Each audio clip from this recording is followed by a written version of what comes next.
News analysis with Bharat. Phone tapping కేసులో SIT విచారణకు attend అయ్యారు మాజీ ముఖ్యమంత్రి కేసీఆర్. మధ్యాహ్నం 3 గంటల నుంచి 6 సిట్ అధికారులు కేసీఆర్ ను ప్రశ్నిస్తున్నారు. సిట్ కు వ్యతిరేకంగా బీఆర్ఎస్ ఆందోళనతో రాష్ట్ర వ్యాప్తంగా ఉద్రిక్తతలు నెలకొన్నాయి. ఆరోగ్యం సరిగా లేని 65 ఏళ్లు పైబడిన వ్యక్తిని రాత్రి వరకు ప్రశ్నించి పైశాచిక ఆనందం పొందుతున్నారని కారు పార్టీల నేతలు ఫైర్ అవుతున్నాయి. కేసీఆర్ ను సిట్ అధికారులు ఏమడిగారు, ఆయన ఏం చెప్పారు, ఈ కేసులో సిట్ నెక్స్ట్ ఏం చేయబోతున్నదన్నది ఇప్పుడు ఇంట్రెస్టింగ్ గా మారింది. ఇదే విషయంపై ఇవాళ డిఎన్ఏలో అనాలిసిస్ చేద్దాం. Good evening Bharat. Good evening. So ఏం ఎక్స్పెక్ట్ చేయొచ్చు ఈ విచారణ నుంచి అంటే ఏం చెప్తారు? సో ఒకటి, కేసీఆర్ నందినగర్ నివాసంలో సెకండ్ ఫ్లోర్ లో ప్రస్తుతం విచారణ జరుగుతుంది. నిన్న ఆయన చెప్పిన మేరకు 3 గంటలకు విచారణకు హాజరు కావాలంటే ఒక 2 అవర్స్ ముందుగానే చేరుకున్నారు. సరే, తెలంగాణ భవన్ లో ఇవాళ రాష్ట్ర వ్యాప్తంగా బీఆర్ఎస్ క్యాడర్ అంతా కూడా నిరసన ప్రదర్శన చేపట్టారు. తెలంగాణ భవన్ లో బీఆర్ఎస్ క్యాడర్ ఉంది. నందినగర్ వెళ్లే మార్గం మొత్తాన్ని కూడా పోలీసులు తమ హ్యాండ్ ఓవర్ లోకి తీసుకున్నారు, క్లోజ్ చేసేశారు. ఆల్మోస్ట్ ఆ ఏరియా అంతటిని కూడా కార్డన్ ఆఫ్ చేశారు. ఇక విచారణకు సంబంధించి ఐపీఎస్ అధికారి విజయ్ కుమార్ ఉన్నారు. అట్లాగే నోటీసులు పంపిన జూబ్లీహిల్స్ ఏసీపీ వెంకటగిరి ఉన్నారు. మరో 3 పోలీస్ ఆఫీసర్స్ కూడా విచారణలో జాయిన్ అవుతున్నారు. సో విచారణ నుంచి ఏం ఎక్స్పెక్ట్ చేసేదంటే రాధాకిషన్ రావు స్టేట్మెంట్ గురించి అడగొచ్చు. రాధాకిషన్ రావు కన్ఫెషన్ స్టేట్మెంట్ లో పెద్ద ఆయన చెప్పిన ప్రకారం ఫోన్ ట్యాపింగ్ చేశారు, ఆయన ఆదేశాల మేరకు చేశాము, కొన్ని నెంబర్లు సంతోష్ స్లిప్ల మీద రాసిచ్చేవాడు, ఆ నెంబర్స్ చేశామని ఒక స్టేట్మెంట్ ఇచ్చారు.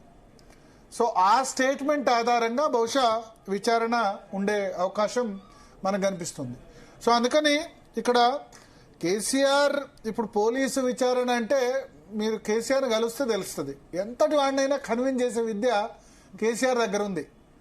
ఫోన్ ట్యాపింగ్ గురించి ఇదివరకు డిస్కషన్ వచ్చినప్పుడు వేరే 1-2 సందర్భాల్లో ప్రెస్ కాన్ఫరెన్స్ లో కూడా ఫోన్ ట్యాపింగ్ అన్నది అందరు చేస్తారు, చేయరా, ఎవరు చేయని ప్రభుత్వం ఉందా?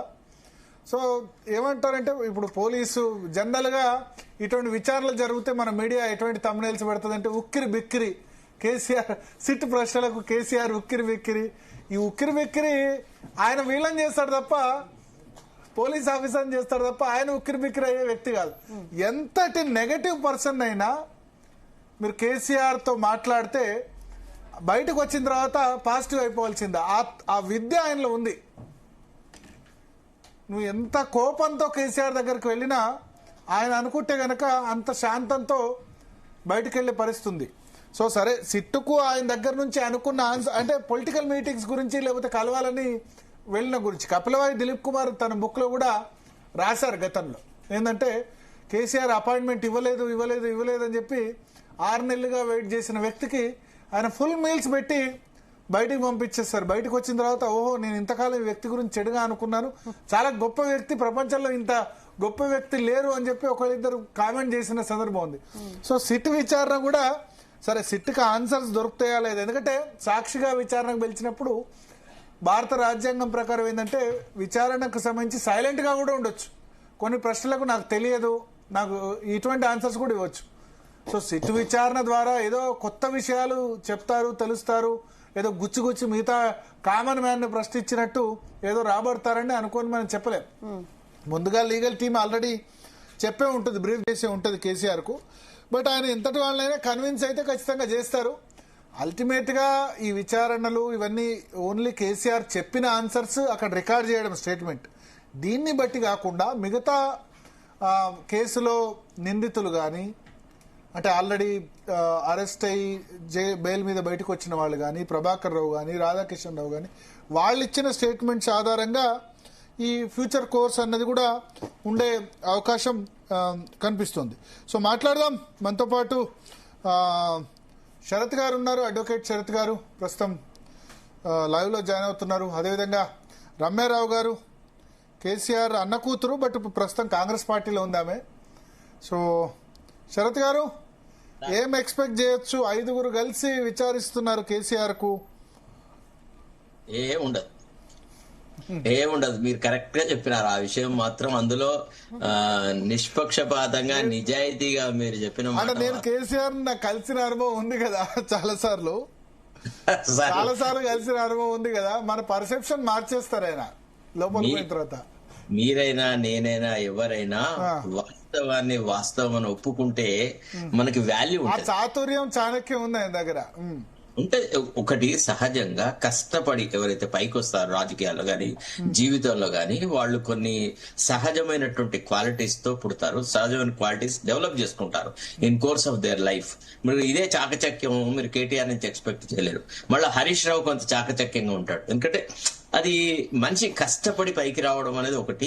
తర్వాత పళ్ళెరంలో పెట్టినట్టుగా లైఫ్ ఇన్ ఏ ప్లాటర్ దొరికిన వాళ్ళ ఆలోచన ఒక రకం ఉంటది. ఇప్పుడు వ్యక్తుల్ని అసెస్ చేయడంలో గానీ, వ్యక్తుల్ని అండర్స్టాండింగ్ చేసుకోవడం గానీ, వ్యక్తి అడిగిన ప్రశ్నకు సరైన సమాధానం చెప్పడం గానీ, అది that is an art in itself. That is a great thing that is there with KCR. అది మీరు చెప్పింది అక్షర సత్యం. రెండోది ఏంటంటే ఇక్కడ ఎక్కడ కూడా కేసీఆర్ తనకున్న అనుభవం దృష్ట్యా ఎక్కడ కూడా అతను రిటర్న్ ఇన్స్ట్రక్షన్స్ ఎవరికి ఇయ్యలే. ఫలానా చోట రిటర్న్ ఇన్స్ట్రక్షన్స్ ఇచ్చి ఈ రకంగా చేసినాడు అనేటువంటి సందర్భం ఏది లేదు. కాబట్టి కేసీఆర్ ను వాళ్ళు ఏదో చేస్తారు ఏమో చేస్తారు అనేది చాలా పచ్చి అబద్ధము. మరి ఇప్పుడు పోలీసు వాళ్ళు ఏం చెప్తారో చూడాలి. తర్వాత కేసీఆర్ ను ఇంట్రాగేట్ చేసేంత సత్తా సామర్థ్యం ఉన్న ఆఫీసర్లు ఎవరు సార్? మీరు చెప్పిన ఆ 3-4 క్యాడర్ల ఆఫీసర్లు కేసీఆర్ ప్రగతి భవన్ చుట్టూ గిరగిర తిరిగే సెంట్రల్ లాగా ఉందరు.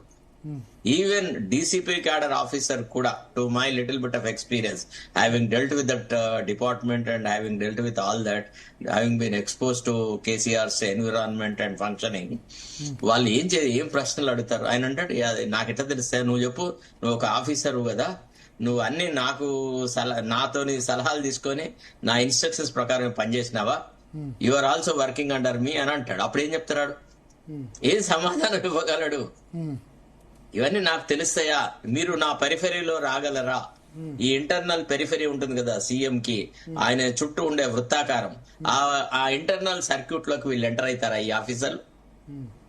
వీళ్ళకి ఆ ఎక్స్పోజర్ ఉంటుందా?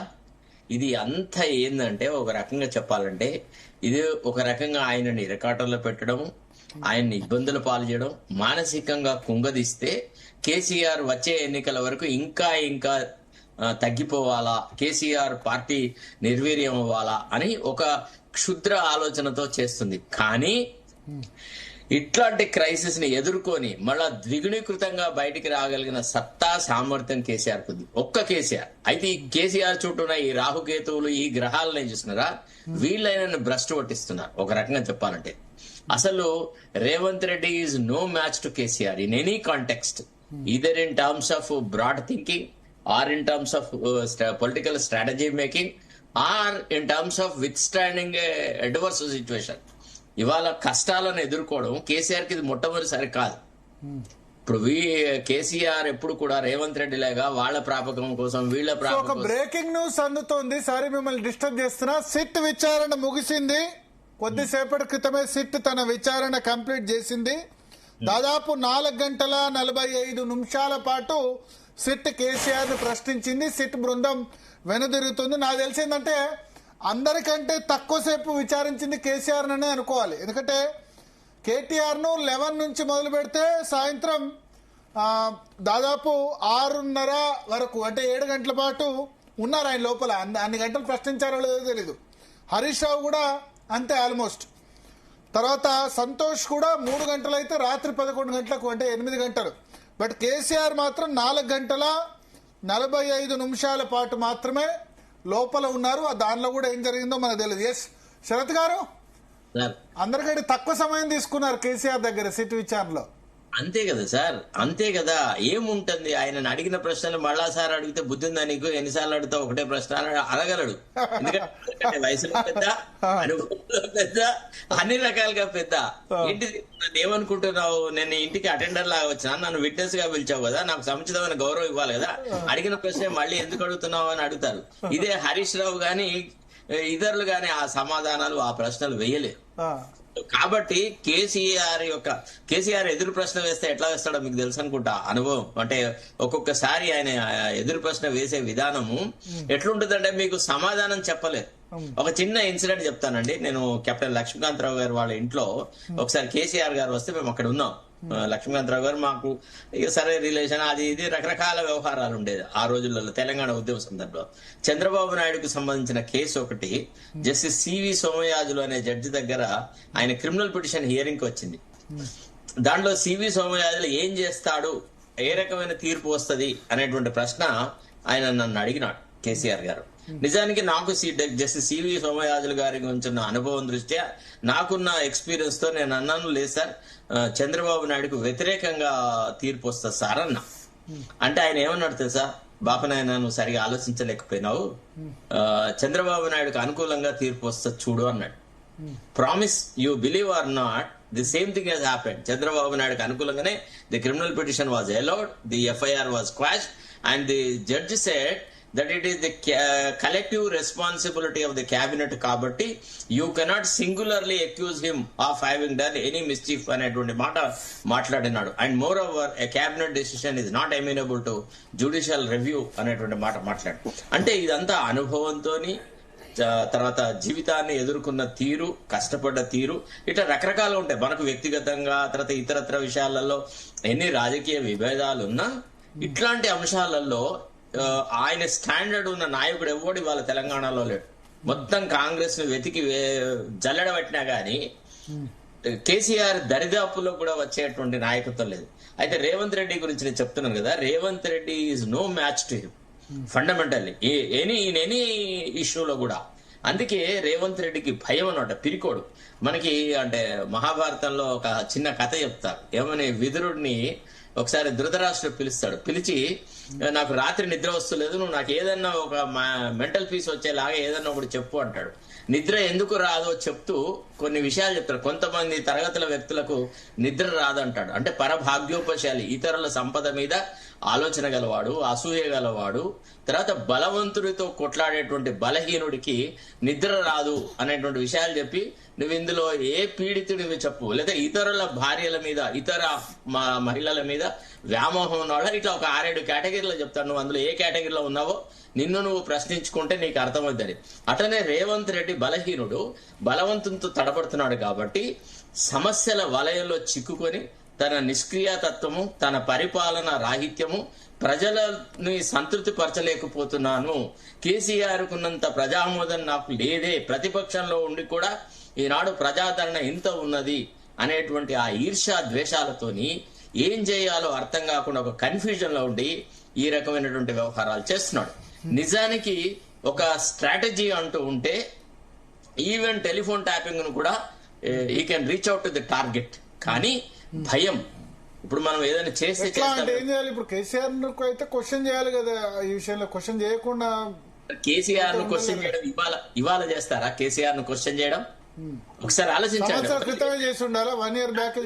చదవాల్సిన అవసరం లేదు, దీనికి న్యాయశాస్త్రం చదవాల్సిన అవసరం లేదు. ఆర్డినరీ కామన్ సెన్స్ వ్యక్తి ఎక్కడ రోడ్డు దారిన పోయే దానయ్యని అడిగినా కేసీఆర్ ని ఈ రోజు ఎగ్జామిన్ చేయడము అని అంటేనే వాళ్ళు ఎంత లాప్ సైడెడ్ స్ట్రాటజీలో ఉన్నారు, ఎంత హోప్లెస్ స్ట్రాటజీలో ఉన్నారు. వాళ్ళకి అసలు ఇంతవరకు కూడా they could not gain grip of the issue. ఇప్పటికి కూడా వాళ్ళకు టెలిఫోన్ ట్యాపింగ్ లో ఎట్లా కేసీఆర్ ని ఇరికించాలా అనేటువంటి అంశంలో ఇంకా కూడా వాళ్ళకు మార్గం దొరకట్లేదు, ఏ రకమైన ఆలోచన రావట్లేదు.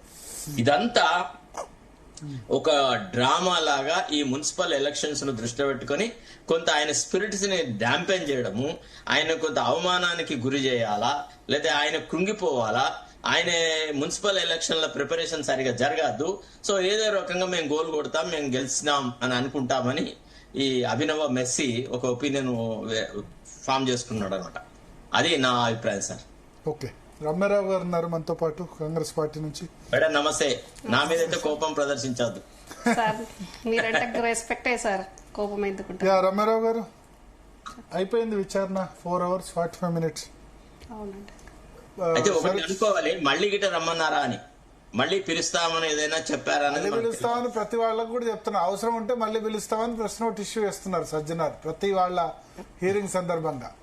అవసరం ఉంటే మళ్ళీ పిలుస్తాం. ప్రెస్ నోట్ వస్తుందేమో బహుశా మరొక 1 hour లో. ఇప్పుడు వచ్చినప్పుడు కేసీఆర్ దానికి సమాధానం ఏమి ఇవ్వాలంటే అడిగిన ప్రశ్నలే మళ్ళీ అడగాని గ్యారంటీ ఇస్తే ఐ విల్ గవర్నమెంట్ అపియర్ అని అన్నా అంతే.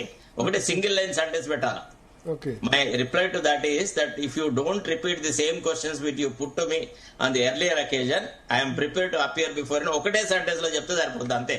ఈ బుద్ధి తక్కువ వ్యవహారాలు చేసేసి ఆయన నంది నగర్కి పిలిపించి ఆయన నా పోలీసుల ముందు కూర్చోబెట్టి ఇది అంతా థర్డ్ క్లాస్ స్ట్రాటజీ. అసలు ఆయన రాకుంటే ఏం పీకేవాళ్ళు కాదు, అసలు ఏం జరగకపోయేది. They have thrown the gauntlet, he should have picked it up, అంతే, దట్స్ ఆల్. ఎస్ రా, నేను యోధుడిని, నేను పరాక్రమవంతుడిని, నేను ఒక ఉద్యమం చేసిన ఒక రకంగా చేసి నేను రాష్ట్ర సమాజంలో ఒక బ్రహ్మాండమైన ఒక కృషి చేసిన వ్యక్తిని, నాకా మీరు చెప్పేది అనేటువంటి అదే ఆ హుందాతనంతో కనుక కేసీఆర్ ఉంటే ఏం జరగకపో. మీరు చూసారా ఏమన్నా అయిందా? ఏమీ లేదు. ఇప్పుడు ఇవాళ ఒట్టిగా కేసీఆర్ ను ప్రశ్నించడము అనే ఒక సంతృప్తి తప్ప ఇందులో ఏముండదు. ఏం సాధించారు రామారావు గారు? కేసీఆర్ ప్రశ్నించామన్న ఆనందం తప్ప అని అంటారు శరత్ గారు. సార్ వర్షన్ లో సార్ అంటున్నారు, కాకపోతే డెఫినెట్ గా డల్ గా ఉన్నారు చాలా ఇవాళ. మీ అంటే ఏమంటారు, మీ బాబాయ్ని క్వశ్చన్ చేసినందుకు మీరు కూడా బాధపడుతున్నారా? డెఫినెట్ గా బాధనే ఉంటది కదండి.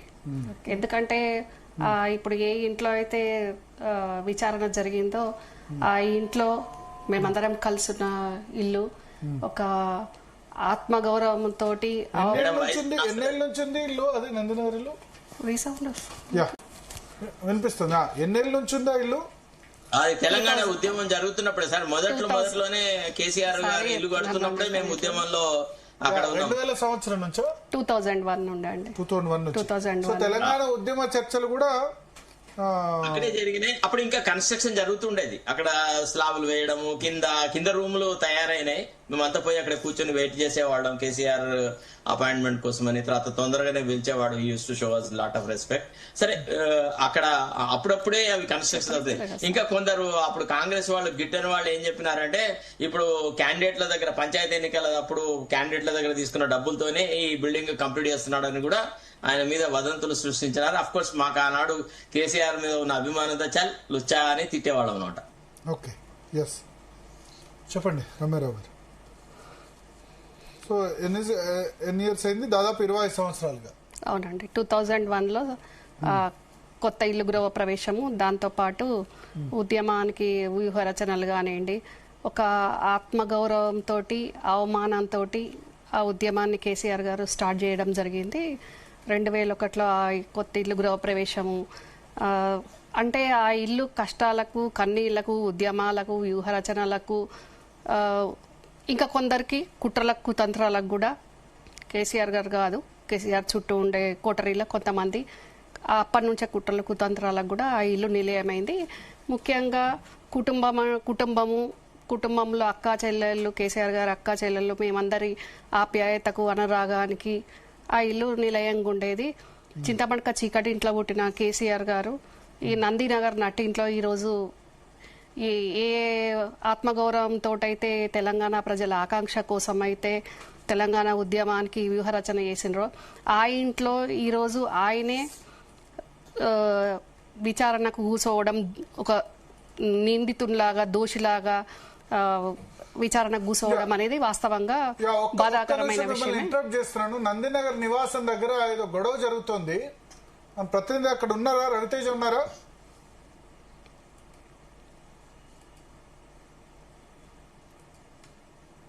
ఆ వ్యక్తిని దూషిస్తున్నారు. సిగ్గు ఉండాలి. ఈరోజు తెలంగాణ తల్లి ఆత్మ ఘోషిస్తున్నది. ఈరోజు తెలంగాణ తల్లి ఆత్మఘోష, ఆత్మకి భంగం జరుగుతుంది. అతడి మహానాయకుడిని 4 గంటల నుండి విచారణ చేస్తున్నారు. 73 ఏళ్ల వయసు. అలాంటి వ్యక్తిని ఈరోజు తెలంగాణ పోలీస్ వ్యవస్థని కూడా నంబర్ 1 గా నిలబెట్టింది కేసీఆర్. అలాంటి కేసీఆర్ గారు చేయడం తప్పు, ఇది కరెక్ట్ కాదు.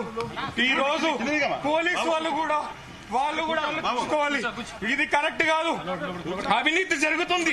జరిగిన అవినీతి పైన పోల్ స్కామ్స్ పైన సిట్ విచారణ జరగాలి. పోల్ స్కామ్ పైన విచారణ జరగాలి.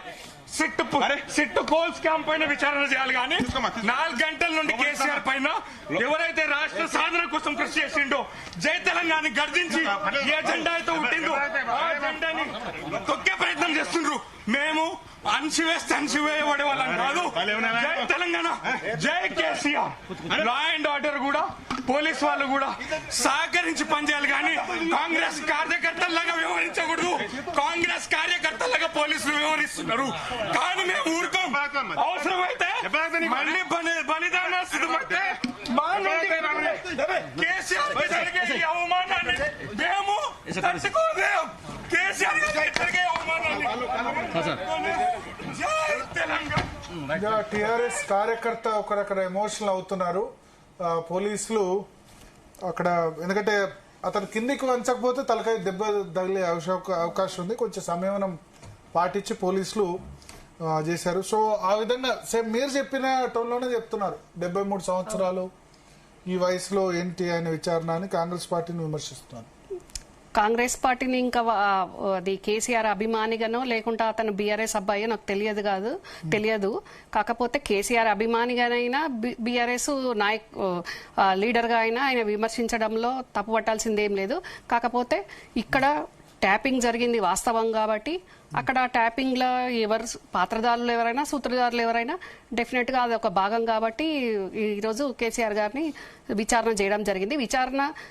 ఆయన విచారణ కూర్చునే పరిస్థితి బాధాకరంగాని మరి ట్యాపింగ్ జరిగిందనేది వాస్తవం కాబట్టి గవర్నమెంట్ చేయాల్సింది, సిట్టింగ్ వాళ్ళు చేయాల్సింది, వాళ్ళ విధి నిర్వహణ విచారణలో భాగంగా వాళ్ళు చేస్తున్నారు. కానీ కేసీఆర్ గారు ఇప్పటికైనా తెలుసుకోవాలి ఈ పరిస్థితి ఎందుకు వచ్చింది, మరి నిజంగా నేను చెప్తేనే జరిగిందా, నేను చెప్పిన దానికి విరుద్ధంగా జరిగిందా, ఎవరు దీన్ని అతిగా తీసుకొని నా ఆదేశాన్ని అతిగా పాటించి ఎవరి అనర్థాలకు మూల కారణము ఈ పరిస్థితికి ఎవరి వల్ల దాపురిచ్చింది అని ఇప్పటికైనా ఆయన ఆలోచించుకోవాల్సిన అవసరం ఉంది.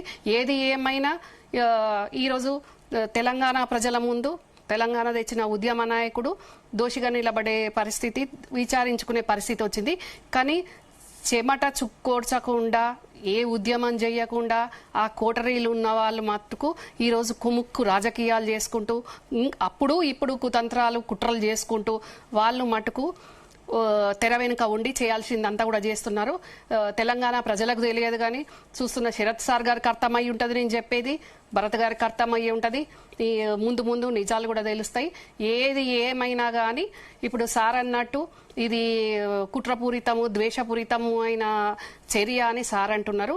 కానీ సార్కి ఉద్యమ నాయకుని మీద ఉన్న కేసీఆర్ గారి మీద ఉన్న అభిమానం కావచ్చు, లేకుంటే వారు ఒక సీనియర్ అడ్వకేట్గా ఈ జరిగే విధానం తంతును బట్టి వారు మాట్లాడుతుండొచ్చు. కానీ ఏది ఏమైనా కూడా మరి ట్యాపింగ్ చేయడము అనేది కేంద్ర ప్రభుత్వమైనా రాష్ట్ర ప్రభుత్వమైనా కొంచెం పరిమితులకు లోబడి చేస్తారు. కానీ 6,000 నెంబర్లు ట్యాపింగ్ చేసే పరిస్థితి, 6,000 కేసీఆర్ గారు చేయమని నోట్తోటి చెప్పిండ్రా, లిస్ట్ ఇచ్చిండ్రా? కేసీఆర్ గారి మాటతోటి ఎవరు ఇందులో చేసిండ్రు ఇట్లా? ఎందుకు కేసీఆర్ ఇప్పుడు లాస్ట్ పోయినోడు ఏం చెప్పిండో దాంట్లో ఆ లాస్ట్కి వెళ్ళిన వాడు చెప్పిన దాని ప్రకారం కేసీఆర్ గారిని పిలుస్తారు. ఇప్పుడు కేసీఆర్ గారు ఇంకెవరి పేరు చెప్తారు? ఇక ఆయనే చీఫ్ కదా, మరి నేను చెప్పలేదు అంటారా, ఆయన నేను చెప్పింది కొంచెమే అంటారా? మరి ఇదంతా ఎవరు చేసిండ్రు ఏంది అనేది మనకు తెలియాల్సిన అవసరం ఉంది.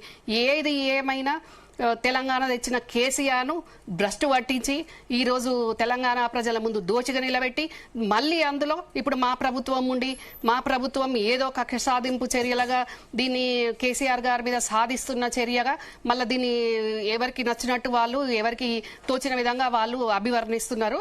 అది ఎవరి వర్షన్ వాళ్ళు అనుకోనండి. కానీ ఇక్కడ సార్ అన్నట్టు మున్సిపల్ ఎలక్షన్స్ సందర్భంగా చేస్తున్నారు అని అంటున్నారు. డెఫినెట్ గా అది రాజకీయం కాబట్టి అవును ఎన్నికల్లో మేము నెగ్గాలి కాబట్టి ట్యాపింగ్ అనేది ఆల్రెడీ ఇప్పుడు చెయ్యకుంటే 1 year నుంచి చేయలేదు విచారణ అంటారు, చేస్తే ఇప్పుడే ఎందుకు చేస్తున్నారు మున్సిపల్ ఎలక్షన్స్ సందర్భంగా అంటారు. రాజకీయం అంటేనే అంత ఎత్తుకు పై ఎత్తులు జిత్తులు ఉంటాయి. ఇక్కడ కేసీఆర్ గారిని మానసికంగా క్షోభ పెట్టాలని, ఈ వయసులో ఆయనని ఇబ్బంది పెట్టాలని అనుకునేంత మూర్ఖులు కాంగ్రెస్ పార్టీలో ముఖ్యమంత్రి కానివ్వండి, మంత్రులు కానివ్వండి ఎవరు కూడా లేరు.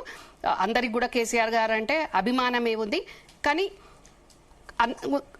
ఆ క్షోభను ట్యాపింగ్ బలైన బాధితులైన వాళ్ళ క్షోభను కూడా మనం అర్థం చేసుకోవాల్సిన అవసరం కూడా ఉంది. ఒక్కసారి లైవ్ విజువల్ చూద్దాం. మనం నందినగర్ నివాసం దగ్గర పోలీసుల విజువల్స్ మనం చూస్తున్నాం. పోలీసు వాహనాలకు సంబంధించిన విజువల్స్ అక్కడ నుంచి మనం లైవ్ లో నందినగర్ నివాసం దగ్గర మనం లైవ్ విజువల్స్ అక్కడ ఉన్న ప్రస్తుత పరిస్థితి. కొద్దిసేపటి క్రితమే సిట్ విచారణ ముగిసింది.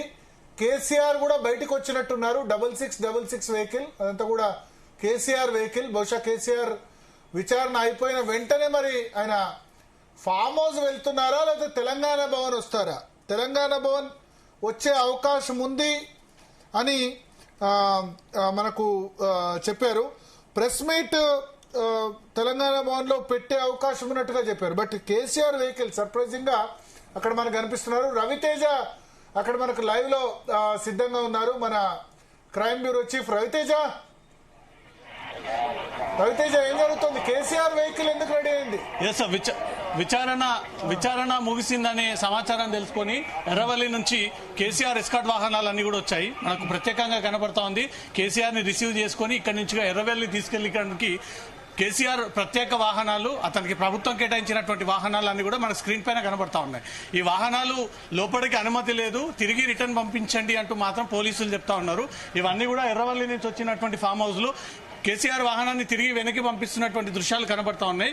ఎవరికి అనుమతి లేదు, ఎవరు కూడా ఇటువైపుగా రాకూడదు అంటూ కూడా వాహనాలను తిప్పి పంపిస్తా ఉన్నారు.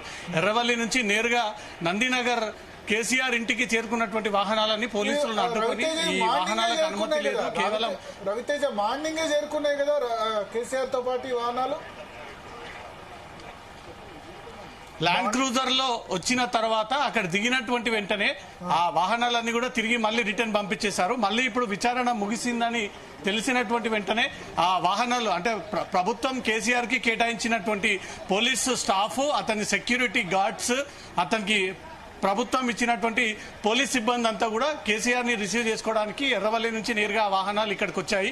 కానీ అనుమతి లేదు అంటూ మాత్రం పోలీసులు వాటిని అడ్డుకొని ఎట్టి పరిస్థితుల్లో లోపలికి పంపము, పోలీసు ఉన్నతాధికారులు లోపడున్నారు కాబట్టి ఈ సమయంలో ఇన్ని వాహనాలను ఒకేసారి పంపము. ఒకసారి రైట్ సైడ్ లో ముందుగా Fortuner vehicle KCR protocol escort వాహనం ఇది. ఆ తర్వాత సెకండ్ ఉన్నటువంటి వాహనం ఇన్నోవా వాహనం, ఇది కూడా పోలీసులకు చెందినటువంటి వాహనం. మూడోది ఫార్చునర్ వాహనం. తిరిగి పోలీసులు వెనక్కి పంపుతా ఉన్నారు.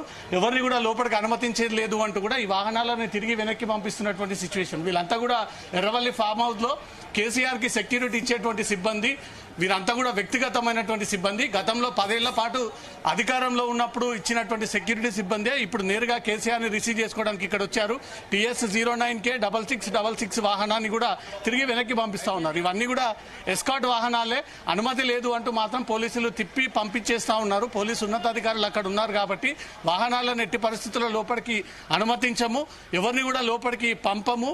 ఉన్నతాధికారుల సమీక్ష అక్కడ సాగుతా ఉంది, సిట్టు విచారణ సాగుతోంది కాబట్టి ఈ వాహనాలను తిరిగి పంపమంటూ కూడా మొత్తం 6 వాహనాలను కూడా పోలీసులు తిరిగి వెనక్కి పంపిస్తా ఉన్నారు.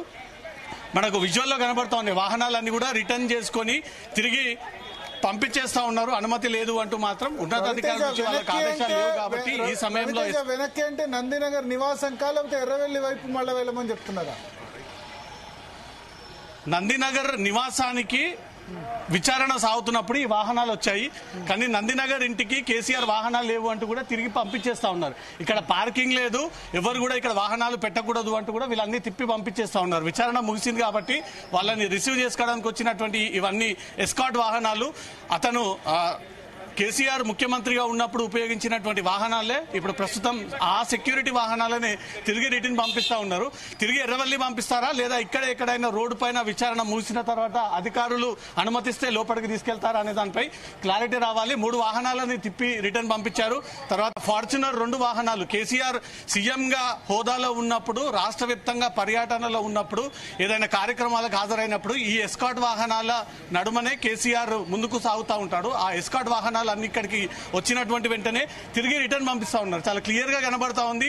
చాలా స్ట్రిక్ట్ గా సిట్ విచారణ చేపడతా ఉంది. ఒక కేసీఆర్ తప్ప ఎవరు కూడా రాకూడదు అనే ఒక నిబంధనల ప్రకారంగా ముందుకు వెళ్తా ఉన్నారు. పర్సనల్ వాహనాలని సైతం, పర్సనల్ సిబ్బందిని సైతం, పోలీసులను సైతం లోపలికి రానివ్వకుండా ఆ వాహనాలన్నీ కూడా తిప్పి పంపించేస్తా ఉన్నారు. ఇది నందినగర్ లో ఉన్నటువంటి పరిస్థితి. 2 ఫార్చునర్ వాహనాలు మనకు స్క్రీన్ పైన కనబడతా ఉన్నాయి. కేసీఆర్ వ్యక్తిగత సిబ్బంది, పర్సనల్ టీం, సెక్యూరిటీ, బౌన్సర్లు, ఆ గన్మెన్లు, కేసీఆర్ కు ఉన్నటువంటి భద్రతా టీం అంతా కూడా రిటర్న్ పంపించేస్తా ఉన్నారు. ప్రస్తుతం కనబడుతున్నటువంటి వాహనం ఎస్కాట్ వాహనాలు ఇవన్నీ కూడా పోలీసు గతంలో ముఖ్యమంత్రిగా ఉన్నప్పుడు రాష్ట్ర ప్రభుత్వం కేటాయించినటువంటి వాహనాలు. ఆ పోలీసులందరూ ఇక్కడికి వచ్చినప్పుడు ఇమీడియట్ గా ఇక్కడ వాహనాలు ఉండకూడదు అంటూ కూడా తిరిగి తిప్పి పంపిస్తున్నటువంటి దృశ్యాలు. పోలీసులు డైరెక్షన్స్ ఇస్తా ఉన్నారు, వాహనాలు ఇక్కడ పెట్టకూడదు, మీరు మెయిన్ రోడ్ పైకి వెళ్ళిపోండి, ఇక్కడ ఎవరు కూడా ఉండకూడదు, ఇక వాహనాలు తొలగించండి అంటూ మాత్రం లోపల ఉన్నటువంటి పోలీస్ సిబ్బందితో ఇక్కడ బందోబస్తులో ఉన్నటువంటి పోలీసులు వాళ్ళకు క్లియర్ గా డైరెక్షన్ ఇచ్చి వాహనాలు ఇక్కడ నుంచి వెళ్ళిపోవాలంటూ మాత్రం వాళ్ళకు డైరెక్షన్ ఇస్తా ఉన్నారు. సిట్టు విచారణ అయితే ముగిసింది. విచారణ ముగిసినటువంటి వెంటనే ఇమీడియట్ గా ఈ వాహనాలు ఇక్కడికి చేరుకొని రిసీవ్ చేసుకుందామని ఇక్కడికి వచ్చినప్పుడు పోలీసులు వీటికి అనుమతి లేవంటూ కూడా నందినగర్ కాలనీలో ఉన్నటువంటి ఈ రోడ్డు పైన వాహనాలను ఆపి తిప్పి రిటర్న్ పంపించేస్తా ఉన్నారు. ఒకవేళ కేసీఆర్ బయటికి రావాలంటే పబ్లిక్ అంతా కూడా క్రౌడ్ అయ్యి బాగా అతని పైకి మాజీ ముఖ్యమంత్రి మీదకి దూసుకొచ్చేటువంటి ఛాన్స్ ఉంది కాబట్టి సెక్యూరిటీ ల్యాబ్స్ కోల్పోతే రోడ్డు పైన వాహనాలు నిలిచిపోయేటువంటి ఛాన్స్ ఉంటుంది, ల్యాండ్ ఆర్డర్ ప్రాబ్లం క్రియేట్ అయ్యేటువంటి అవకాశం ఉంటుంది. అందుకే ఇక్కడ నుంచి భవన్ కి వెళ్తాడు అనే ఒక ఇన్ఫర్మేషన్ ఉంది. భవన్ లో ఈ విచారణకు సంబంధించినటువంటి మీడియా సమావేశాన్ని పెట్టబోతా ఉన్నాడనే సమాచారం కూడా ఉంది. ఈ విచారణ తర్వాత ఇవే వాహనాలు ఎస్కాట్ ఇచ్చి ఈ వాహనాలు భవన్ వరకు తీసుకెళ్లి ఆ భవన్ లో ప్రెస్ మీట్ పెట్టేటువంటి ఛాన్స్ ఉంది. వాహనాలు అనుమతి లేకపోవడంతో మాత్రం తిప్పి పెట్టేసి ఎవరు కూడా లోపలికి అనుమతి లేదు అంటూ మాత్రం పోలీసులు అలర్ట్ అయ్యి ఆ వాహనాలను నిలిపివేశారు. ఎర్రవల్లి నుంచి వచ్చినటువంటి వాహనాలు ఇవన్నీ కూడా వీళ్ళన్నీ పోలీసు మీరు ఎర్రవల్లి నుంచి వస్తున్నారా? డైరెక్ట్ ఇక్కడే ఉన్నారా? ఎర్రవల్లి నుంచి వస్తున్నారా? కాదన్నా, ఎర్రవల్లి నుంచి వస్తున్నారా? ఇక్కడ ఉన్నారా? ఇక్కడే ఉన్నారా? రైట్. స్టాఫ్ వీరంతా కేసీఆర్ సిబ్బంది వీళ్ళంతా పోలీసుల వాహనాల్ని అడ్డుకున్నటువంటి విచిత్రమైనటువంటి పరిస్థితి కనబడతా ఉంది. దాంట్లో ఉన్నది పోలీసులే, అడ్డుకుంది కూడా పోలీసులకే లోపలికి అనుమతి లేదు అనేది మాత్రం క్లియర్ గా తెలుస్తా ఉంది. వాహనాలను అయితే తిప్పి పంపించేసి పోలీసులు అలర్ట్ అయ్యి విచారణ ముగిసింది కాబట్టి కేసీఆర్ బయటకు వచ్చేటువంటి సమయం కాబట్టి ఎవరు కూడా పబ్లిక్ రోడ్లపైకి రాకుండా ఆ వాహనాలను ఇక్కడికి నిలిపివేసి వాళ్ళని లోపలికి పంపించాలా లేదా అనే దానిపై కూడా పోలీసులు వాళ్ళ వివరాలు అడిగి తెలుసుకుంటా ఉన్నారు. ఒకవేళ సిట్ విచారణ ముగిసింది, ఉన్నతాధికారులు వెళ్ళిపోయినట్టయితే ఈ వాహనాలన్నీ కూడా లోపలికి అనుమతించేటువంటి అవకాశం ఉంది. ఇక్కడ ఉన్నటువంటి బందోబస్తు పోలీసులన్నీ కూడా అడిగి వివరాలు తెలుసుకుంటా ఉన్నారు. ఎవరు రమ్మన్నారు, ఎందుకు ఈ లోపలికి వచ్చారు, ఈ టైంలో రాకూడదని తెలుసు కదా అనే ఒక వివరాలను అడిగి తెలుసుకుంటా ఉన్నారు. దీనిపైన పోలీసులు మాకు ఎలాంటి రైట్స్ లేవు కాబట్టి ఈ వాహనాలని లోపలికి అనుమతించము అంటూ కూడా ఇప్పటికే 4 వాహనాలను అయితే తిప్పి పంపించారు. ఒక 2 వాహనాలు మాత్రమే నందినగర్ ఈ బ్యారిగేడ్స్ దగ్గర ఈ 2 వాహనాలను ఏర్పాటు చేసి ఒకవేళ విచారణ ముగితే ల్యాండ్ క్రూజర్ ఏదైతే కేసీఆర్ రెగ్యులర్ గా ఉపయోగించేటువంటి వాహనం ఉందో ఆ వాహనంతో పాటు వెనక ఒక వాహనం, ముందొక వాహనాన్ని పెట్టి ఈ వాహనాల నడుమ బీఆర్ఎస్ భవన్ కి తరలించి బీఆర్ఎస్ భవన్ అక్కడ మీడియా సమావేశం ఏర్పాటు చేసేటువంటి అవకాశం ఉంది కాబట్టి కనీసం కేసీఆర్ వాహనాలకు కూడా లోపలికి అనుమతి ఇవ్వకుండా సిట్ ఈ రకమైనటువంటి విచారణ చాలా స్ట్రిక్ట్ గా జరుపుతుందనేది మాత్రం అర్థమవుతా ఉంది. రవితేజ, ఇప్పుడు సిట్ అధికారులు ఇంకా అక్కడే ఉన్నారా, వెళ్ళిపోయినారా? సిట్ అధికారులు ఉదయం నుంచి 6 మంది సిట్ సభ్యులు కేసీఆర్ ని విచారిస్తా ఉన్నారు. దాంట్లో డీసీపీ స్థాయి అధికారులు ఉన్నారు, అడిషనల్ డీసీపీ స్థాయి అధికారులు ఉన్నారు. ముఖ్యంగా ఈ సిట్ కేసులో ఐఓగా ఉన్నటువంటి వెంకటగిరి నిన్న కేసీఆర్ ఒక అంశాన్ని రేజ్ చేశారు.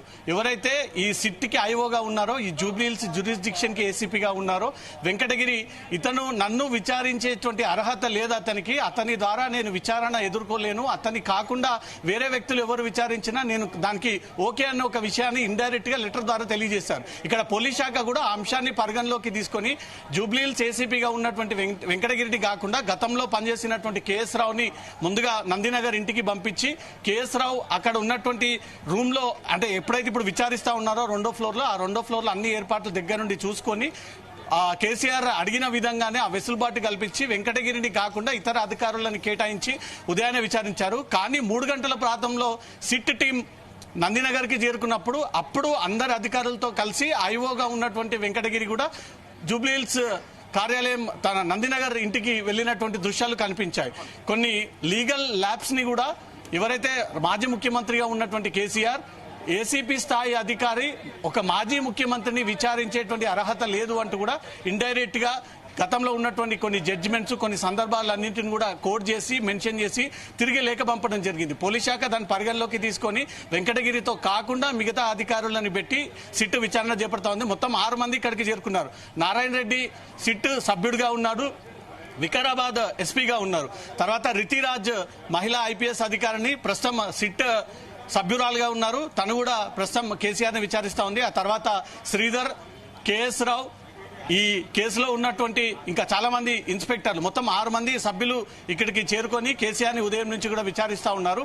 మొట్టమొదటిసారి రాష్ట్ర ప్రభుత్వం రెండోసారి సిట్ ఏర్పాటు చేసిన తర్వాత ఇంతమంది అధికారులు విచారించడం ఇది మొదటి అంశం, మొదటి రికార్డు కూడా. ఎందుకంటే ఎప్పుడు కేటీఆర్ని కానీ, హరీష్ రావుని కానీ, సంతోష్ రావుని కానీ, ఇంతకుముందు బీఆర్ఎస్ నాయకులు కానీ పోలీసులను విచారించినప్పుడు కేవలం 1 లేదా 2 అధికారులు మాత్రమే విచారణ చేపట్టేది. కానీ ఈరోజు కేసీఆర్ విచారణ సందర్భంగా 9 మంది సిట్ సభ్యుల్లో 6 మంది సిట్ సభ్యులు ఈరోజు హాజరయ్యి ముందుగా ప్రిపేర్ అయ్యి ఉదయం సాగినటువంటి వీసీ సజ్జనార్ నేతృత్వంలో మీటింగ్ కి హాజరయ్యి వీసీ సజ్జనార్ ఇచ్చినటువంటి పూర్తి విషయాలన్నీ కూడా రాసుకొని ఆ అంశాలన్నీ కూడా కేసీఆర్ పైన కురిపించి ఆ వివరాలన్నీ కూడా రాబట్టారు. ఈ రోజు 6 మంది సిట్ సభ్యులు కేసీఆర్ ఇంట్లో ఉన్నారు.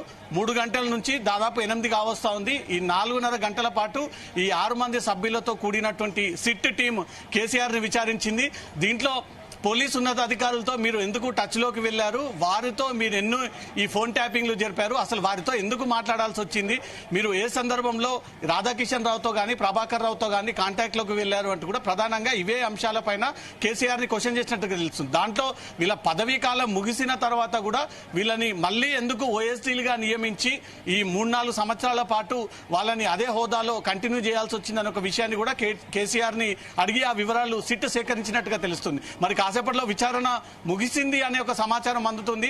కేసీఆర్ మరి కాసేపట్లో బయటకు వచ్చి ఈ వాహనాలు తన వాహనంలో కలుపుకొని బీఆర్ఎస్ భవన్ కి వెళ్లి అక్కడ మీడియా సమావేశం ఏర్పాటు చేసి ఆ సమావేశంలో 3 గంటల నుంచి 8 గంటల వరకు సాగినటువంటి ఈ సిట్ విచారణకు సంబంధించినటువంటి అంశాలన్నీ కూడా ఏ రకంగా సాగింది, ఏ విధంగా సాగింది, ఏదైనా బలవంతపు ప్రయోగాలు చేశారా లేదా తిరిగి అవే క్వశ్చన్స్ వేసి అసలు లేని కేసుని అనవసరమైనటువంటి టైంపాస్ చేశారా అనే దానిపై కూడా కేసీఆర్ దానిపైన క్లారిటీ ఇచ్చేటువంటి ఛాన్స్ ఉంది. ఓకే. సో ఇప్పుడు ప్రస్తుతం నందినగర్ నివాసాల్లో ఎవరెవరు ఉన్నారు? రవితేజ, హరీష్, కేటీఆర్, ఆర్ఎస్ ప్రవీణ్ కుమార్ ఈ ముగ్గురుతో విచారణ అనంతరం కేసీఆర్ సమావేశమైనట్టుగా తెలుస్తోంది. ఇంకా బీఆర్ఎస్ లీడర్స్ ఎవరైనా చేరుకుంటున్నారా? విచారణ అయిపోయింది కాబట్టి. ముందుగా కేసీఆర్ నందినగర్ నివాసానికి చేరుకున్నప్పుడు చాలా క్లియర్ గా విజువల్స్ లో కేటీఆర్ రిసీవ్ చేసుకొని కేసీఆర్ చేతిలో ఉన్నటువంటి ఫైల్ ని కేటీఆర్ కి ఇచ్చిన దృశ్యాలు మనకు కనబడ్డాయి. కేటీఆర్ ఇంట్లో ఉన్నట్టుగా కనబడుతోంది. ఆ తర్వాత హరీష్ రావు చేరుకోవడము, మూడోది ఆర్ఎస్ ప్రవీణ్ కుమార్ బీఆర్ఎస్ భవన్ లో సమావేశాన్ని పెట్టి ఆ మీడియా సమావేశం ముగిసినటువంటి వెంటనే ఆర్ఎస్ ప్రవీణ్ కుమార్ మాజీ ఐపీఎస్ ప్రస్తుతం కేసీఆర్ నివాసం చేరుకున్నారు. ఈ ముగ్గురు బీఆర్ఎస్ టాప్ క్యాడర్ నాయకులు అక్కడ ఉన్నారు, మాజీ మంత్రులు ఉన్నారు. కేసీఆర్ తో కలిసి ఈ ముగ్గురు నాయకులే ఈ సమావేశం అయిపోయిన తర్వాత ప్రస్తుతం కేసీఆర్ తో మాట్లాడుతున్నట్టుగా సమాచారం అందుతుంది. మరి కాసేపట్లో కేసీఆర్ బయటకు వచ్చిన తర్వాత ఈ ముగ్గురు కీ రోల్ పోషించినటువంటి టీఆర్ఎస్ రాజకీయ నాయకులు వీరంతా కలిసి కేసీఆర్ ని మళ్ళీ బీఆర్ఎస్ భవన్ కి తీసుకెళ్లి అక్కడ మీడియా సమావేశాన్ని ఏర్పాటు చేసి ఈ రోజు సాగినటువంటి ఈ సిట్ విచారణకు సంబంధించి పూర్తి వివరాలు మీడియా ముందు వెల్లడించబోతా ఉన్నారు. వీధిని కూడా రవితేజ మీరు అక్కడే ఉండండి. ఎందుకంటే నందినగర్ నివాసానికి ఎమ్మెల్యేలు, ఎమ్మెల్సీలు, కార్యకర్తలు అందరూ కూడా తెలంగాణ భవన్ నుంచి బయలుదేరినట్టుగా సమాచారం అందుతుంది. మరి కాసేపట్లోనే వాళ్ళు చేరుకునే అవకాశం ఉంది. విచారణ అయిపోయింది కాబట్టి ఎమ్మెల్యేలు, ఎమ్మెల్సీలు అందరూ కూడా తెలంగాణ భవన్ నుంచి బయలుదేరారట. కార్యకర్తలు కూడా భారీగా నందినగర్కి రాబోతున్నట్టుగా మనకు తెలంగాణ భవన్లో ఉన్న మన ప్రతినిధి వంశీ సమాచారం అందిస్తున్నారు. పీసీఆర్ వీలుంటే వంశీని లైవ్లో తీసుకోండి.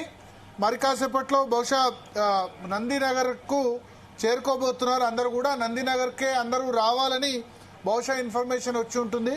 సో తెలంగాణ భవన్కి మరి కేసీఆర్ రావడం అనుమానంగానే కనిపిస్తుంది. ఎందుకంటే అందరినీ కూడా నందినగర్ నివాసానికే రమ్మన్నారు కాబట్టి వంశీని లైన్లోకి తీసుకునే ప్రయత్నం చేయండి. అదేవిధంగా మనతో పాటు ప్రస్తుతం చర్చలో రామకృష్ణారెడ్డి గారు అడ్వకేట్ జాయిన్ అయ్యారు. రామకృష్ణారెడ్డి గారు, సో దాదాపు 4 గంటల 45 నిమిషాల పాటు విచారణ జరిగింది. ఏమంటారు టైమింగ్ ఆఫ్ ది ఈ విచారణ ఏం చెప్తారు? మున్సిపల్ ఎన్నికలు ఉన్న సమయంలో ఈ విచారణ జరిగింది ఒకటి. మిగతా వాళ్ళకంటే తక్కువసేపు జరిగింది విచారణ. కేటీఆర్, హరీష్, సంతోష్ రావు దాదాపు 7 hours పైన క్వశ్చన్ చేశారు. ఇక్కడ తొందరగానే ముగిసింది. మెటల్ డిటెక్టర్ ఇక్కడ ఏంటంటే ఇది ఎప్పటి నుంచో జరుగుతుంది, 2 ఏళ్లని. ఇది 2 సంవత్సరాల నుంచి ఇన్వెస్టిగేషన్ జరుగుతుంది.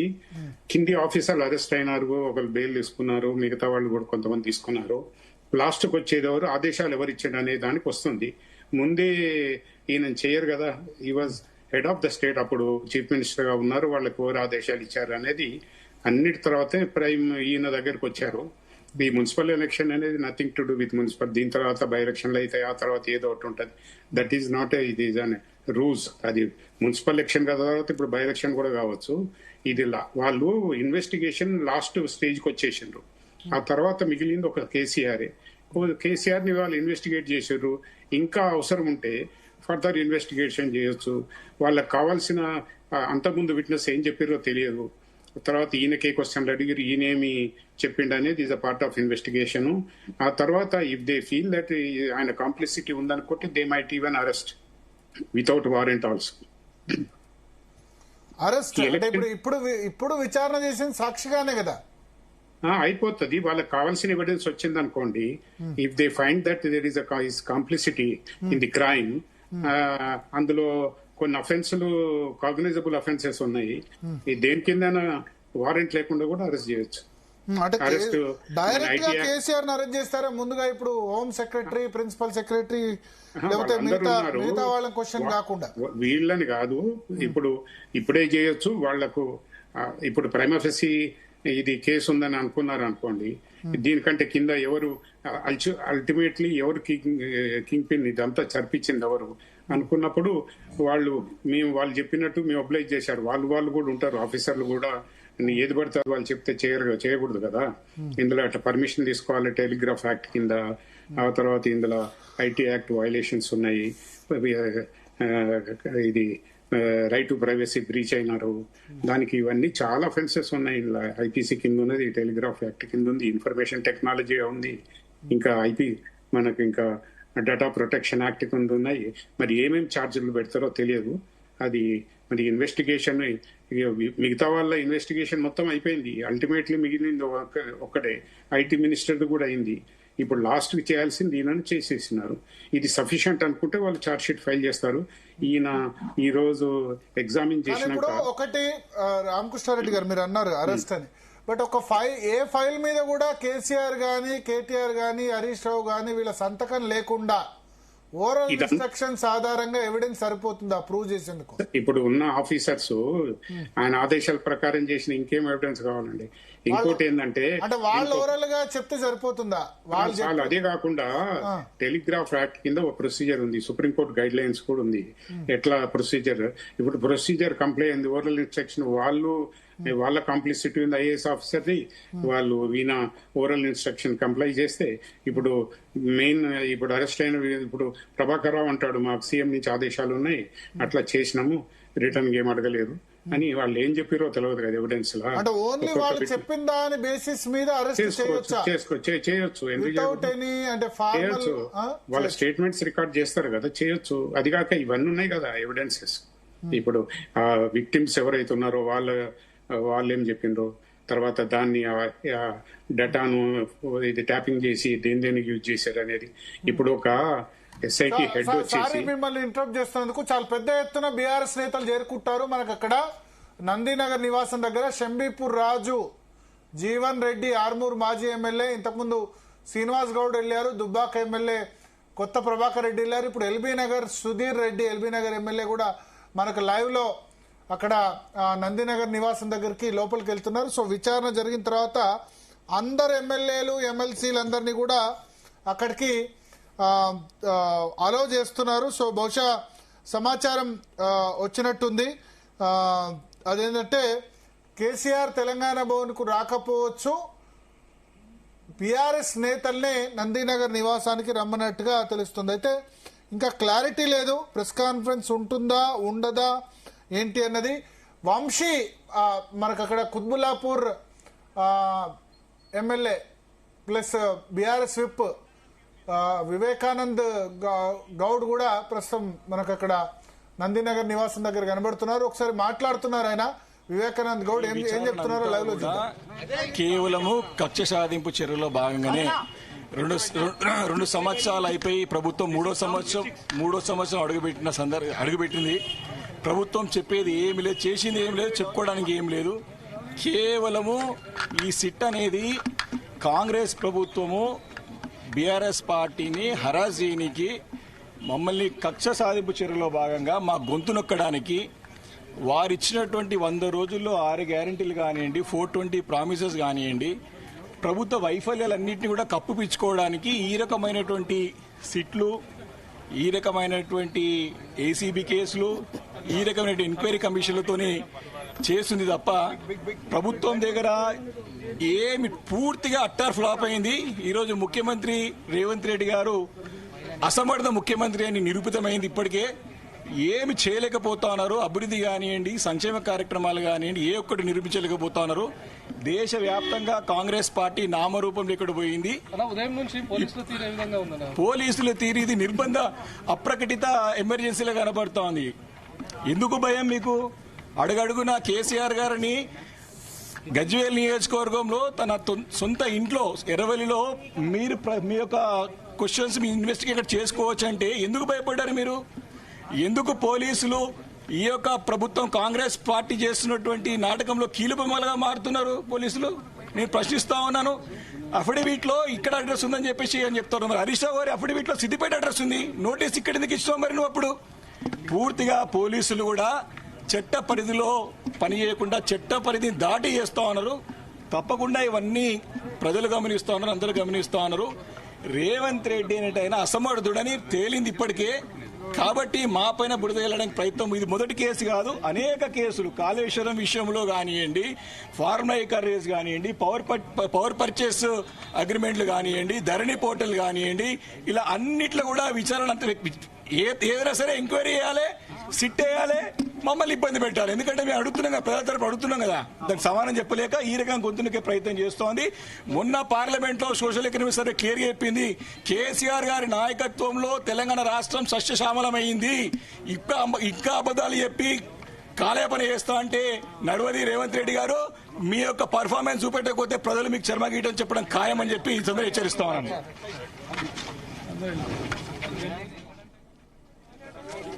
సో ఇప్పటివరకు కుత్బుల్లాపూర్ ఎమ్మెల్యే వివేకానంద్ గౌడ్ మాట్లాడింది లైవ్ లో చూసాం. మన ప్రతినిధి వంశీ, జీ తెలుగు న్యూస్ ప్రతినిధి ప్రస్తుతం తెలంగాణ భవన్ దగ్గర ఉన్నారు.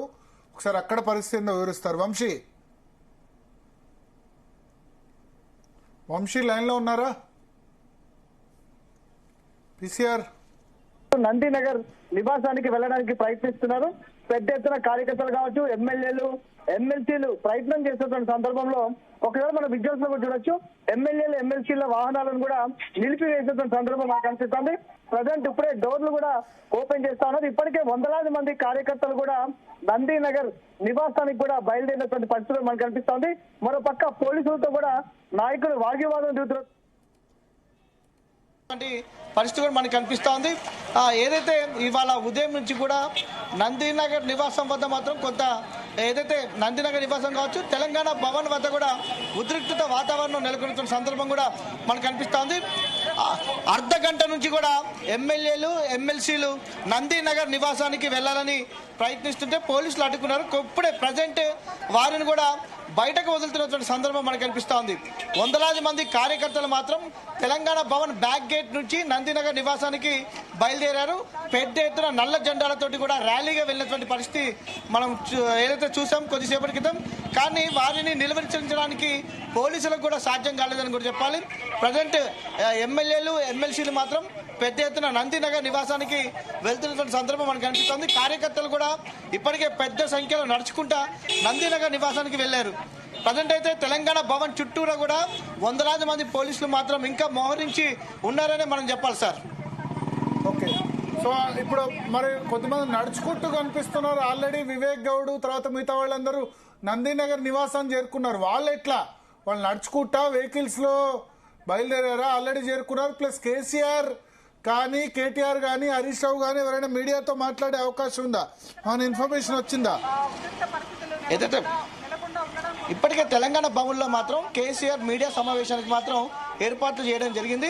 కానీ ఇప్పటి వరకు కూడా కేసీఆర్ నుంచి మాత్రం ఎలాంటి సమాచారం రాలేదని చెప్తా ఉన్నారు. కానీ ఇక్కడ భవన్ ఇన్ఛార్జ్ కావచ్చు, దాంతోపాటు ఇతర నాయకులు కూడా కేసీఆర్ని తీసుకొని తామందరం కేసీఆర్ వెంట తెలంగాణ భవన్కి వస్తాం, మీడియా సమావేశం కూడా నిర్వహిస్తాం అనేది కూడా ఇక్కడ నుంచి నందినగర్కి వెళ్తున్నటువంటి నాయకులు మాత్రం చెప్తా ఉన్నారు. ఇప్పటికైతే తెలంగాణ భవన్లో మాత్రం తెలంగాణ భవన్ సిబ్బంది మాత్రం కేసీఆర్ మీడియా సమావేశానికి మాత్రం పెద్ద ఎత్తున ఏర్పాట్లు చేసినటువంటి సందర్భం కూడా మనం చూస్తూ ఉన్నాము. మెయిన్ హాల్ ఏదైతే ఉందో మెయిన్ హాల్లో కాసేపట్లో కేసీఆర్ ఇక్కడికి వస్తారని, మీడియాతో మాట్లాడతారని కూడా సిట్ విచారణకు సంబంధించినటువంటి పూర్తి వివరాలు కూడా తెలియజేస్తారనేది కూడా పార్టీ వర్గాలు మనకు తెలియజేస్తా ఉన్నాయి. Okay okay, thank you Vamshi. అక్కడ రవితేజను కూడా లైన్లో తీసుకునే ప్రయత్నం చేయండి. శరత్ గారు ఉన్నారా? ఉన్నాను సార్, చెప్పండి. సో ఇప్పుడు రామకృష్ణారెడ్డి గారు ఒక మాట అన్నారు, అదేంటంటే ఈ కేసులో అవసరం ఉంటే వాళ్ళ బేసిస్ అంటే రాధాకిషన్ రావు కానీ ప్రభాకర్ రావు కానీ ఆయన ఇన్స్ట్రక్షన్స్ మేరకు ఫోన్ ట్యాపింగ్ ఈ విధంగా ఇల్లీగల్ గా చేసాబట్టి అరెస్ట్ కూడా చేయొచ్చు అని అంటున్నారు. మీది ఫోన్ సరిగా విని రావట్లేదు, మీ టోన్ రావట్లేదు. ఒకటి ఏంటంటే రామకృష్ణారెడ్డి గారు ఇంతకుముందు చెప్పింది ఏంటంటే విన్నాను రామకృష్ణారెడ్డి గారు చెప్పింది విన్నాను. నేను ఇప్పుడు చెప్పింది ఏంటంటే ఇప్పటిదాకా సేకరించిన ఎవిడెన్స్ ఏదైతే ఉందో అది సఫిషియంట్ అనుకుంటే వాళ్ళు అరెస్ట్ చేయొచ్చు అని చెప్పాను. సార్ ఒక విషయం అండి, ఇప్పుడు కేసీఆర్ ని ఇన్వెస్టిగేషన్ చేస్తున్న అఫెన్స్ వచ్చేసేసి crime number 243 of 2024 dated 10/3/2024. The offences attributed to the accused are section 409, 427, 201, 120B, read with section 34 IPC, PDPPA Act, section 65, 66, 70 ITA. ఇవి ప్రొవిజన్స్. ఈ ప్రొవిజన్స్ లో ఎక్కడ కూడా అబోవ్ 7 years ప్రిస్క్రైబ్ చేసిన అఫెన్సెస్ ఏవి లేవు. First point. రెండోది, the entire case is registered against one Mr D Praneeth Rao. Praneeth రావుతో కాంప్లిసిటీ ఉన్న పోలీస్ ఆఫీసర్స్ ని మాత్రమే ఇప్పటివరకు ఎగ్జామిన్ చేయడము, వాళ్ళని అక్యూజ్డ్ గా చేయడము అది ఇది జరిగింది. చెప్పిన సెక్షన్స్ అన్నిట్లో ప్రూవ్ అయితే మాక్సిమం పనిష్మెంట్ ఎంత? Below 7 years. ఏది అందులో మాక్సిమం అంటే ఎస్ అంతే, అన్ని 7 years బిలోనే. అంత ఇంకా అంటే అఫ్ కోర్స్ పోలీస్. ఒక్క నిమిషం సార్, మిమ్మల్ని ఇంటరప్ట్ చేస్తున్నాను. కేసీఆర్ ప్రస్తుతం నందినగర్ నివాసం పైకి వచ్చారు. నివాసం నుంచి పైకి ఆ బాల్కనీలోకి వచ్చి ఆయన కార్యకర్తలకు నేతలకు అందరికి కూడా బహుశా అభివాదం చేసి అక్కడ మన కేటీఆర్ కనబడుతున్నారు, తర్వాత మిగతా బీఆర్ఎస్ లీడర్స్ కూడా కనబడుతున్నారు, పక్కన శ్రీనివాస్ గౌడ్ తర్వాత మిగతా లీడర్స్ కూడా కనబడుతున్నారు. మరి కాసేపట్లో బహుశా కేసీఆర్ వస్తారేమో, కేసీఆర్ వచ్చి అభివాదం చేస్తారేమో. సో లైవ్ ఫ్రేమ్ అలానే ఉంటుంది, మీరు కంటిన్యూ చేయండి. ఎస్ శరత్ గారు. ఇంకొక విషయం ఏంటంటే police have got N authority to change the provision of law. అంటే రిమైండ్ చేస్తే జనరల్ గా ఒక్కొక్కసారి అనుమానంతో ఒక అక్యూజ్ ని అరెస్ట్ చేసేసి ఆ అరెస్ట్ చేసిన అక్యూజ్ ని అంటే on the basis of the confessional statements given by somebody in the remand case dairy and other accused can be added and that addition should be brought to the knowledge of the judge concerned and it should be produced before the court. Court should decide to remand or not to remand. దాని మీద Satyendra Kumar Antil versus CBI లో రకరకాల directions అవి ఇవి ఇచ్చినారు. తర్వాత ఇప్పుడున్న context లో to little bit of my understanding, Ramakrishna Reddy senior to me, is a very reputed advocate. I don't want to dispute him directly, but to my understanding there is no possibility of arresting KCR or even touching him with remote also. అది సాధ్యం కాదు, సాధ్యమయ్యేటువంటి chances. ఒక సమావేశం, ఒక information అంతుంది అక్కడ మనకు కేటీఆర్ కనిపిస్తున్నారు, సబితా ఇందారెడ్డి, శ్రీనివాస్ గౌడ్. ఒకసారి లైవ్ ఫ్రేమ్ అలానే వచ్చండి పీసీఆర్. సో వాళ్ళందరూ కూడా మనకు కనిపిస్తున్నారు. చాలా సందడి ఉంది, మీడియా సందడి. సో అందుకని మనం కరెక్ట్ గా ఫ్రేమ్ చూపించలేకపోతున్నాం. బట్ ఆ బాల్కనీలోకి ప్రస్తుతం కేటీఆర్ వచ్చారు, మిగతా లీడర్స్ వచ్చారు. అయితే ఇంకో 2 రోజులు హైదరాబాద్ లోనే నందినగర్ నివాసంలోనే కేసీఆర్ ఉంటారని సమాచారం అందుతోంది. మరి కాసేపట్లో ముఖ్య నేతలతో కేసీఆర్ నందినగర్ నివాసంలో సమావేశమై మున్సిపల్ ఎన్నికల ప్రచార వ్యూహం, ప్రభుత్వ ఫోన్ ట్యాపింగ్ వ్యవహారంలో వచ్చారు. కేసీఆర్ వచ్చారు, బయటకు వచ్చి కార్యకర్తలందరికీ కూడా ప్రస్తుతం అభివాదం చేస్తున్నారు. కేసీఆర్ నందినగర్ నివాసం బయటకు వచ్చి కార్యకర్తలందరికీ కూడా కేసీఆర్ అభివాదం చేస్తున్నారు. దీన్ని బట్టి అర్థమవుతుంది ఏంటంటే తెలంగాణ భవన్ కేసీఆర్ రావట్లేదు, బహుశా ప్రెస్ కాన్ఫరెన్స్ ఉండదు అని అర్థమవుతోంది. ఎందుకంటే ఆయన ఇక్కడికే వచ్చి కార్యకర్తలకు అభివాదం చేస్తున్నారు కాబట్టి. అయితే సమాచారం ఏంటంటే మరో 2 రోజుల పాటు సోషల్ మీడియా కేసీఆర్ తొలిసారి సిట్ విచారణ తర్వాత తొలిసారి మనకు లైవ్ ఫ్రేమ్ లో కనబడుతున్నారు. బ్రేకింగ్ న్యూస్, సిట్ విచారణ తర్వాత ఆయన కొంత ఏమంటారు నవ్వుతూనే టైర్డ్ గా ఉన్నారు, ఫ్యాటిక్ ఉంది, ఏమంటారు ఫ్యాటిక్ ఉన్నారు, చాలా టైర్డ్ గా ఉన్నారు. ఆయన ఫేస్ లో అంటే ఆ టైర్నెస్ అనేది కనపడుతుంది, టైర్సమ్నెస్ అనేది it is evident on his face. వచ్చి అభివాదం చేశారు. అయితే కేటీఆర్, హరీష్ రావు ఇద్దరు ప్రెస్ మీట్ మరి కాసేపట్లో తెలంగాణ భవన్ లో ఉండబోతున్నట్టుగా సమాచారం. సో కేసీఆర్ అటెండ్ కావట్లేదు ప్రెస్ కాన్ఫరెన్స్ కు. కేటీఆర్, హరీష్ రావు ఇద్దరు కలిసి మరి కాసేపట్లో తెలంగాణ భవన్ లో ప్రెస్ మీట్ నిర్వహించబోతున్నారు. అయితే కేసీఆర్ మాత్రం మరో 2 రోజుల పాటు హైదరాబాద్ లోనే ఉండబోతున్నారు. ఇప్పుడు బీఆర్ఎస్ ముఖ్య నేతలతో మరి కాసేపట్లో సమావేశమై మున్సిపల్ ఎన్నికల వ్యూహం, అదేవిధంగా ఫోన్ ట్యాపింగ్ అంశాన్ని ఎట్లా ప్రజల్లోకి తీసుకెళ్లాలన్న దాని మీద చర్చించబోతున్నట్టుగా సమాచారం అందుతుంది. ఇంకో 2 days ఇక్కడనే ఉండనున్నారు. 1-2 రోజుల పాటు బహుశా రేపు గాని ఎల్లుండి గాని తెలంగాణ భవన్కి వచ్చి కార్యకర్తలందరినీ కూడా కలిసే అవకాశం ఉన్నట్టుగా తెలుస్తోంది. అయితే కొంత విచారవదనంతో మనకు కేసీఆర్ కనిపించారు, బాగా అలసిపోయినట్టుగా మనకు కనిపిస్తోంది అభివాదం చేసినప్పుడు. మరొకసారి పీసీఆర్ ఆ విజువల్ ఉంటే ప్లే చేయగారు. ఎస్ శరత్ గారు, ఇప్పుడు విషయం ఏంటంటే కేసీఆర్ ను ముట్టేంత కెపాసిటీ గాని అట్లాంటి ఇష్యూస్ గాని లేవు అక్కడ. ఒకవేళ నిజంగా కేసీఆర్ గనక తన్ని అరెస్ట్ చేయగలను, అరెస్ట్ చేయబడతాను అను, లేకపోతే కేసీఆర్ ను అరెస్ట్ చేసే ఇన్ఫర్మేషన్ అది ఇది ఉంటే ఇంత ఆర్భాటము కేసీఆర్ నందినగర్ రెసిడెన్స్ లో చేయనిచ్చేవాడు కాదు. వీళ్ళందరినీ ఫ్లష్ అవుట్ చేసేసి ఎట్లయితే కవితను తనుకొని పోయినారో అట్టనే పోయేటువంటి ఆలోచనలు చేసేవాడు. ఇప్పుడున్న పరిస్థితులను బట్టి వాళ్ళకి ఏం దొరకలేదు, ఏం సమాచారం లేదు, వాళ్ళకి ఏ రకమైన ఛాన్స్ కూడా కనపడుతులేదు అనేటువంటిది చాలా క్లియర్. అంటే I mean this is only a guesswork, a reasonable guess to be made by an experienced advocate. అంటే గతాన్ని దృష్టిలో పెట్టుకొని గతంలో జరిగిన ఇన్సిడెంట్స్ లో చూసిన అనుభవంతో, కేసులు చేసిన అనుభవంతో చెప్తా ఉన్నాను. బట్ నాకు తెలిసి ఈ పర్టికులర్ కాంటెక్స్ట్ లో మాత్రం కేసీఆర్ ను even with longest pole also they can touch. ఎందుకంటే neither the FIR is based on such details, there is no such mention. Co accused statement ను ఆధారంగా అంత సీవియర్ అఫెన్సెస్ లో బట్టి కేసీఆర్ ను అరెస్ట్ చేస్తానంటే రేపు జడ్జి అడుగుతారు కదా what is the flight risk అని, తర్వాత what is the possibility of ఈ టాంపరింగ్ విత్ ది ఎవిడెన్స్ అని, ఆయన అరెస్ట్ చేయాల్సిన అవసరం ఏముంది అని. ఇట్లా చాలా రకరకాలుగా ఉంటది. సత్యేంద్ర కుమార్ అంటిల్ వర్సెస్ సిబిఐలో సుప్రీంకోర్టు వాళ్ళు కాషన్ ఇచ్చినారు ఏమని, while remanding and accuse to the judicial custody under 167(2) both the police officers subject to satisfaction must be truly verified by the magistrate and find that there is reason to arrest అనేటువంటి మాట రాయాల, ఒక finding ఇవ్వాలా. నాకు తెలిసి అట్లాంటిది ఏది సాధ్యం కాదు. It is impossible to arrest KCR. It is all only gossip. ఇవి ఒట్టిగా ఏదంటే కేసీఆర్ ఎందుకు విచారవదనంలో, ఎందుకు బాధలో ఉన్నాడు, లేకపోతే ఆయన ఫ్యాటిక్ గా ఎందుకున్నాడు అంటే ఒకటి ఆయన ఆరోగ్య పరిస్థితి, రెండోది ఇవాళ జరిగినటువంటి పరిస్థితి ఆయనను కొంత మానసికంగా క్షంతవ్యుని చేస్తుంది.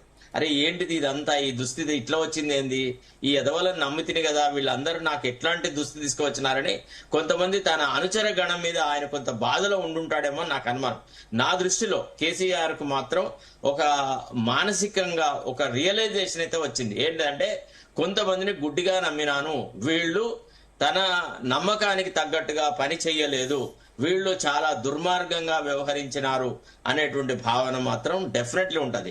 వెన్ కంపేర్ టు కేసీఆర్ అనుచర గణంలో ఉన్నటువంటి ఆ కరటక దమనకులు, ఆ రకమైన మారిచులను కనుక దృష్టిలో పెట్టుకుంటే KCR is far better a person than these surrounding people.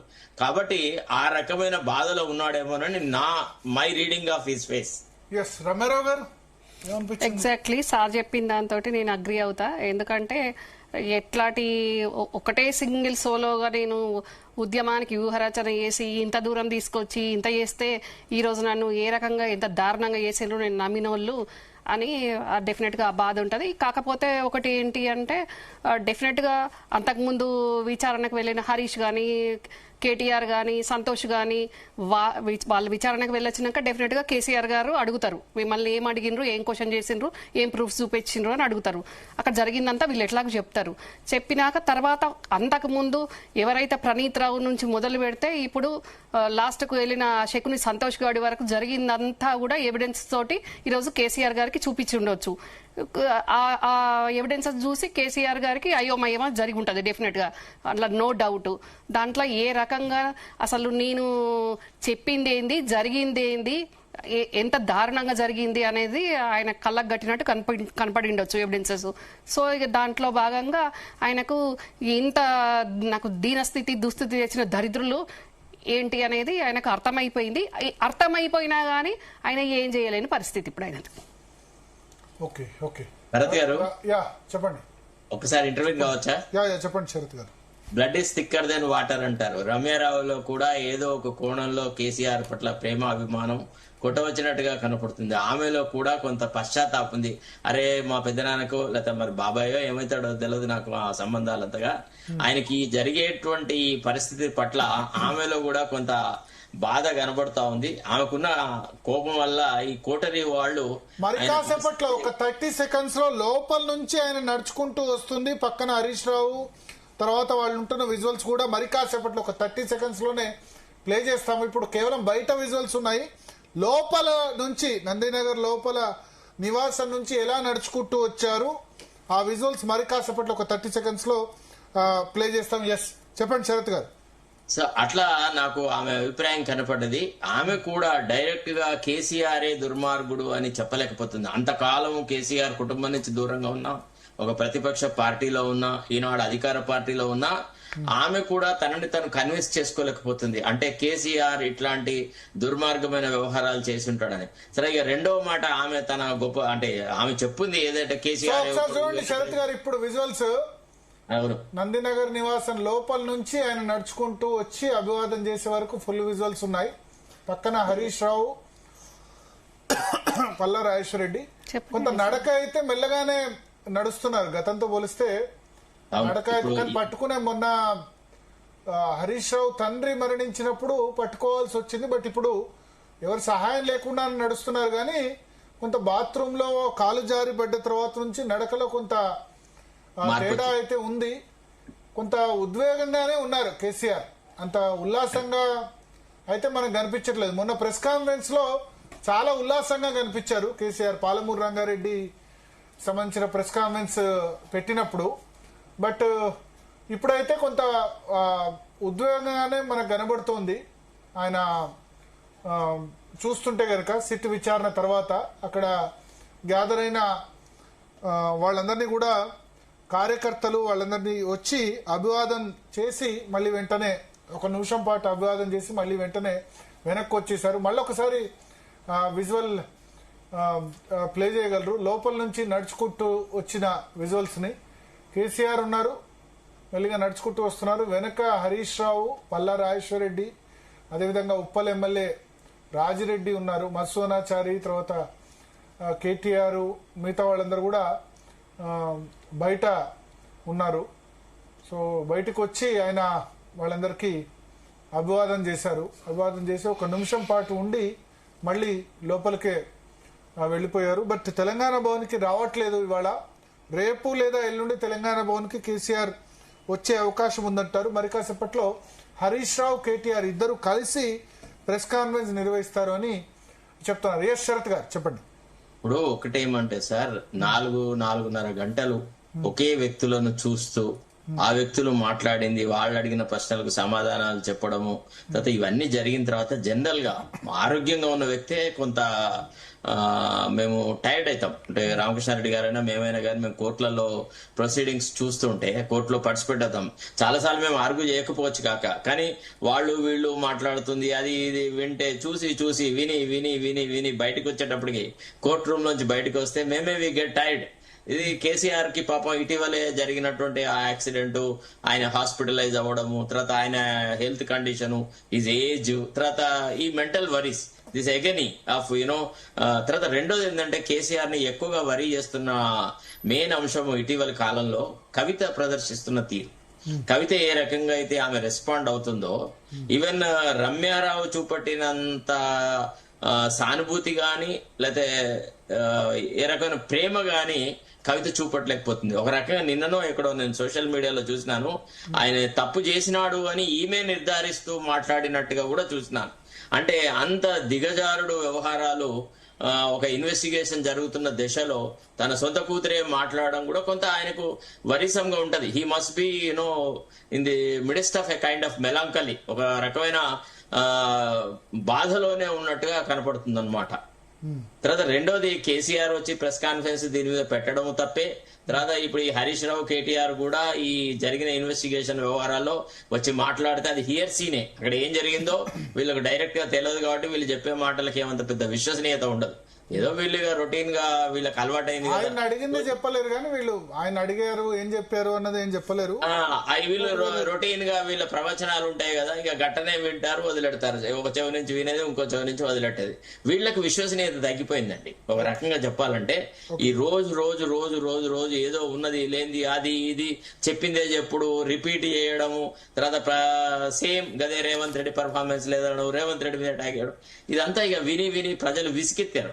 అసలు ఇట్లాంటి విషయాలలో ఇప్పుడు ఏం మాట్లాడద్దు. They should wait and see what the police would react, how they are going to answer it అని.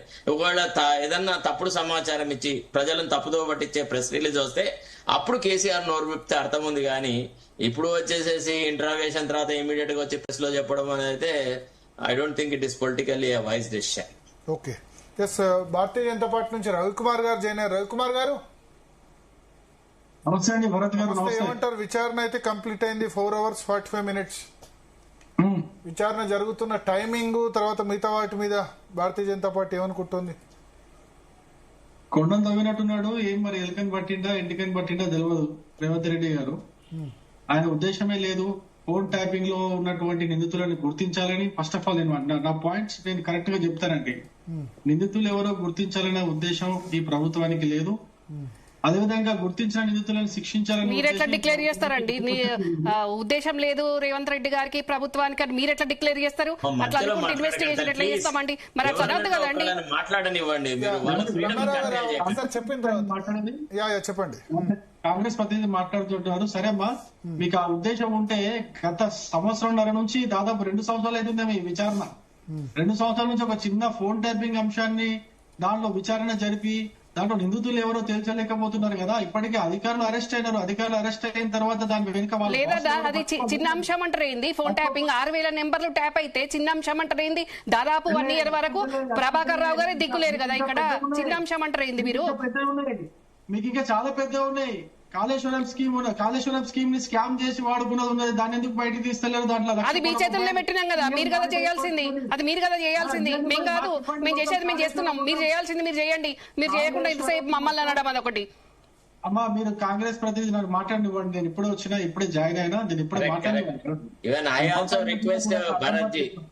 ఇట్లా ఈ క్రాస్ టాక్ ఏలో చేయకండి దయచేసి. ఎవరిని వాళ్ళని మాట్లాడే ఫ్రీడమ్. రవికుమార్ గారు చెప్పండి. నేనేమంటున్నా, కాళేశ్వరం లాంటి పెద్ద కేసులు 1,00,000 కోట్ల రూపాయలు డైరెక్ట్ గా దోచుకున్నటువంటి కేసులలో కొంచెం మెత్తగా పోతూ ఏదో ఒక్కటే కాళేశ్వరం అక్కడ బ్రిడ్జ్ కూలింది ఒకటే సిబిఐకి ఇచ్చి మేము సిబిఐకి ఇచ్చినామని చెప్పేసి అక్కడ మీరు తప్పించుకునే ప్రయత్నం చేస్తున్నారే కాంగ్రెస్ వాళ్ళు. కానీ అక్కడి నుంచి కూడా ఇక్కడ రిజల్ట్ ఓరియంటెడ్ గా విచారణ జరగట్లేదు. దాంతో పాటు ఏ స్కామ్ అయినా కావచ్చు, లేకపోతే ఏదైనా ఇటువంటి ఫోన్ ట్యాపింగ్ వ్యవహారంలో కూడా ఇక్కడ కూడా రిజల్ట్ ఓరియంటెడ్ గా పట్టట్లేదు దీన్ని. దాన్ని ఒక ఆయుధంగా వాడుకోవాలి అవసరం వచ్చినప్పుడు. అవసరం ఎప్పుడు వస్తుంది? ఎలక్షన్ టైంలో కావచ్చు, లేకపోతే ఇంకెప్పుడైనా ప్రభుత్వానికి ఇబ్బందికరంగా ఈ ప్రతిపక్షాలు వ్యవహరించినప్పుడు ఆ టైంలో ఇవన్నీ బయటికి తీసి వాళ్ళని ఇబ్బంది పెట్టి అంటే చర్యకు ప్రతిచర్యలుగా వాడుకోవాలే గాని తెలంగాణ ప్రజలకు న్యాయం చేయాలి, తెలంగాణకు న్యాయం చేయాలి, ఫోన్ ట్యాపింగ్ లో బాధ్యులకు న్యాయం చేయాలనే ఉద్దేశం ఈ ప్రభుత్వానికి లేనట్టుగానే కనిపిస్తున్నది. ముఖ్యంగా నేను రేవంత్ రెడ్డి గారికి నేను అడుగుతున్నా, సీత రేవంత్ రెడ్డి గారికి అడుగుతున్నా, రేవంత్ రెడ్డి గారిని అప్పుడు ప్రతిపక్ష నాయకుడుగా కాంగ్రెస్ పార్టీ నుంచి ఉన్నటువంటి రేవంత్ రెడ్డి గారిని ఇంట్లోకి వెళ్లి పోలీసులను పంపించి ఫ్యామిలీ ఉన్నారని కూడా చూడకుండా అర్ధరాత్రి పూట డైరెక్ట్ గా వెళ్లి ఎత్తుకొచ్చింది కదా. ఎత్తుకొచ్చినాక కూడా ఇంకా రక్తం మరుగుతలేదా మరి రేవంత్ రెడ్డి గారికి రక్తం మరుగుతలేదా? అప్పుడు ఏం చేసినప్పుడు పెద్దగా అదేమి నేరం కాదే, అంత పెద్ద నేరం ఏది ఎగరేసినందుకు ఎత్తుకొచ్చిండే. మరి ఇంత పెద్ద స్కామ్ ఉన్నప్పుడు, మరి ఇంత పెద్ద స్కీమ్ ఉన్నప్పుడు, ఇంత పెద్ద ఫోన్ టైపింగ్ అనేది పెద్ద కేసు అన్నప్పుడు మరి ఎందుకు చేయట్లేదంటే నాకు అర్థం కాదు. అట్లనే మా బండి సంజయ్ గారిని లేనిపోని దాంట్లో 10th పేపర్ లీక్ చేశారండి. 10th పేపర్ ఎంపీ అయి ఉంటే 10th పేపర్ లీక్ చేశారా? ఎంపీ లీక్ చేసిండు, బండి సంజయ్ లీక్ చేసిండు అని చెప్పేసి పోయి ఇంటికి పోయి దారుణంగా అరెస్ట్ చేసి అసలు దేనికి అరెస్ట్ చేసిన కూడా కారణాలు అడిగితే కారణాలు కూడా చెప్పకుండా మీరు అరెస్ట్ చేసిందే కాకుండా 4 జిల్లాలు తిప్పించి ఎంత ఇబ్బంది పెట్టిండు కేసీఆర్, ఎంత నేతృత్వంగా వ్యవహరించిండు. మరి మీకు కొంచెం కూడా కసి అనిపిస్తలేదా? మీకు కొంచెం కూడా అప్పుడు నిందితులు అని మీరు చెప్తున్నారు కదా. 100 రోజుల్లో కేసీఆర్ కి జైల్లో డబుల్ బెడ్రూమ్ కట్టిస్తానన్నాడు కదా. 100 రోజుల్లో కేసీఆర్ కి జైల్లో డబుల్ బెడ్రూమ్ కట్టిస్తాడు, పోయి జైల్లో మంచి హ్యాపీగా ఉందో అని చెప్పేసి అన్నాడు కదా రేవంత్ రెడ్డి. ఎక్కడ పోయింది ఆ మాటలన్నీ? మీకు మాటలు మీరు దేంట్లో కూడా మీరు అసలు మీ మాట నిలబెట్టుకోరా? మీరు నల్లమల్ల పులి అంటారు కదా, నల్లమల్ల పులి కాస్త నల్ల పిల్లి అయిందా? ఏమైంది నాకు అర్థం కావట్లేదు. మరి ఏమైంది? ఏం చేస్తున్నారు? ఎక్కడ రిజల్ట్ ఎక్కడండి? విచారణ చేస్తుంటే మీరు రిజల్ట్ ఎక్కడ? తెలంగాణ ఖజానాని దోచుకున్నారు కదా. దోచుకున్నారని చెప్పేసి మీరు రేవంత్ రెడ్డి గారు అక్నాలెడ్జ్ చేశారు కదా అనేక సమావేశాల్లో. మరి అనేక సమావేశాల్లో మాట్లాడి దోచుకున్నారు అనే కానీ దోచుకున్నది మరి ఎక్కడ మీరు బయటికి తీసిరా? లంక బిందాలు అనుకున్నావు ఖాళీ ఉన్నాయి ఏం లేవు అని చెప్పేసి అన్నప్పుడు మరి ఎంత దోచుకున్నారో ఆ దోచుకున్న వ్యవహారం అంతా బయట పెట్టాలి. ఎందుకు బయట పెట్టలేదు? మీ లోపల కుమ్మక్కైతున్నారా? లోపల పంచుకుంటున్నారా మీరు దోచుకున్న దాన్ని? మరి ఎందుకు మాట్లాడలేదు? రిజల్ట్ ఎక్కడ? తెలంగాణ ప్రజలు ఒక్కటే అడుగుతున్నారండి. ఇప్పుడు చూడండి, ఎలక్షన్ జరుగుతున్నాయి, మున్సిపల్ ఎలక్షన్ జరుగుతున్నాయి. ఈ రోజు కేసీఆర్ గారిని విచారించడానికి పిలిచినారు. ఎక్కడ కూడా ఎలక్షన్ వాతావరణం ఉన్నప్పటికీ కూడా ప్రజల్లో ఎక్కడ కూడా ఎటువంటి స్పందన లేదు. కేసీఆర్ ని అరెస్ట్ చేస్తున్నారంట, ఏదో విచారణ చేస్తున్నారంట అని చెప్పేసి ఎక్కడ కూడా స్పందన లేదు. అంత మామూలుగానే ఉన్నది. ఎక్కడ ఎటువంటి విచారం ప్రజల్లో లేదు, ఎటువంటి స్పందన ప్రజల్లో లేదు. కేవలం ఒకటి అడుగుతున్నారు, ఏంటంటే ఏమన్నా బయటికి తీస్తారా, ఏమన్నా బయట పెడతారా, ఈ ప్రభుత్వం బయట పెడతారా, రేవంత్ రెడ్డి గారు ఏమైనా బయట పెడతారా, దోచుకున్న డబ్బులు ఏమైనా బయట పెడతారా, ఇవన్నీ విషయాలు ఏమైనా నిజాలు మనకు ప్రజలకు తెలుస్తాయా అని చెప్పేసి ప్రజలు ఆశతో వేచి చూస్తున్నారే. కానీ మీరు చేయరన్న విషయం ప్రజలకు తెలుసు. మున్సిపాలిటీలో ఓటు వేయాల్సుకున్న ఓటర్లకు అందరికీ కూడా తెలుసు. మీరు చెయ్యరు, వాళ్ళు మిమ్మల్ని చేయనియరు. ఇద్దరు కలిపి కుమ్మకై పంచుకుంటారని తెలుసు. మీ ఇద్దరి బండారం తెలంగాణ ప్రజలు ఇప్పుడు మున్సిపల్ ఎలక్షన్ లో బయట పెడతారు, తెలంగాణ ప్రజలు చెప్తారు. నేను ఇంకో విషయం కూడా చెప్తున్నా భరత్ గారు. అన్యాయమైన విషయం ఏంటంటే అన్యాయమైన ఇప్పుడు ఈ సెక్షన్స్ అవన్నీ కూడా పెద్దగా మేము అంటే ఎక్స్పర్ట్స్ ఉన్నారు, ఎక్స్పర్ట్స్ మాట్లాడతారు ఆ సెక్షన్స్ అవన్నీ కూడా.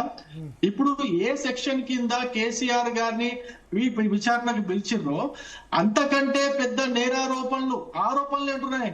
ఆరోపణలు ఉన్నటువంటి కేసుల పైన ఇంత డ్రామా జరగలే, ఇంత హైడ్రామా జరగలే హైదరాబాద్ లో.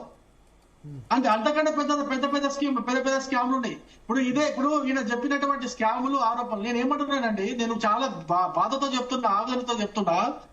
ఈ 2020లో ఇంటర్ విద్యార్థులు 30 మంది ఇంటర్ విద్యార్థులు చనిపోతే వేరే టాపిక్ వెళ్తున్నారు. ఫోన్ ట్యాపింగ్ వేరే టాపిక్ కాదండి. కాంగ్రెస్ పార్టీ మీద ఒక అలిగేషన్ చేశారు. దాన్ని మీరు పట్టించుకోవట్లేదు. సారీ, అది కాదు కదా. ఫోన్ ట్యాపింగ్ నడుస్తుంది. ఫోన్ ట్యాపింగ్ ఇష్యూ గురించి మాట్లాడండి, అది కన్ఫైన్ ఇష్యూతో పాటు ఇట్లాంటి ఇష్యూస్ ఎన్నో ఉన్నాయి. ఫోన్ ట్యాపింగ్ అనే ఇష్యూ కాళేశ్వరం మీ చేతికి విచారణ ఇస్తే మీరు ఏం చేశారు? కానీ మీ చేతికి కాళేశ్వరం విచారణ ఇస్తే, సిబిఐకి విచారణ ఇస్తే మీరు ఏం చేశారు? 6 నెలల ఎఫ్ఐఆర్ కూడా చేయలేదు, అది వేరే సంగతి. దాని గురించి మాట్లాడదాం. Letters confine to phone tapping చేసిన ఒక్క నిమిషం రవికుమార్ గారు, మీరు ఒక ఆరోపణ చేశారు కాబట్టి చిన్న పాయింట్ చెప్పి వదిలేస్తానండి, ఒక చిన్న పాయింట్ చెప్పి వదిలేస్తాను. మీరు కూడా అంటున్నారు కాబట్టి సిబిఐకి రాష్ట్రంలో కాన్సెంట్ ఇవ్వండి చాలు. ఇచ్చారు కదా రేవంత్ రెడ్డి డైరెక్ట్ గా సిబిఐకి లెటర్ రాశారు, మళ్ళీ కన్సెంట్ ఎందుకు? ఒక కేసు పైన ఒక కేసు పైన ఇస్తే తీసుకోరా? ఒక కేసు పైన ఇస్తే వెస్ట్ బెంగాల్ లో తీసుకోవట్లేదా? వెస్ట్ బెంగాల్ లో తీసుకోలేదా? వెస్ట్ బెంగాల్ లో ఒక నిమిషం నేను మాట్లాడతా. వెస్ట్ బెంగాల్ లో ఆర్జీకర్ కేసులో మమతా బెనర్జీ సిబిఐ పై బ్యాన్ విధించినప్పటికీ ఆర్జీకర్ కేసులో సిబిఐకి విచారణ ఇస్తే సిబిఐ తీసుకుంది. అంటే ఒక కేసులో వెస్ట్ బెంగాల్ లో తీసుకుంటారు, తెలంగాణలో తీసుకోరా?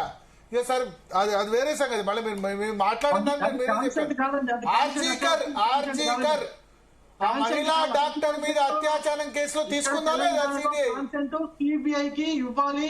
రేవంత్ రెడ్డి ఇస్తా అని చెప్పాడు, ఇవ్వట్లేదు. జనరల్ కన్సెంట్ ఎందుకు ఇస్తారు? కాంగ్రెస్ ప్రభుత్వాలు ఇవ్వట్లేదు.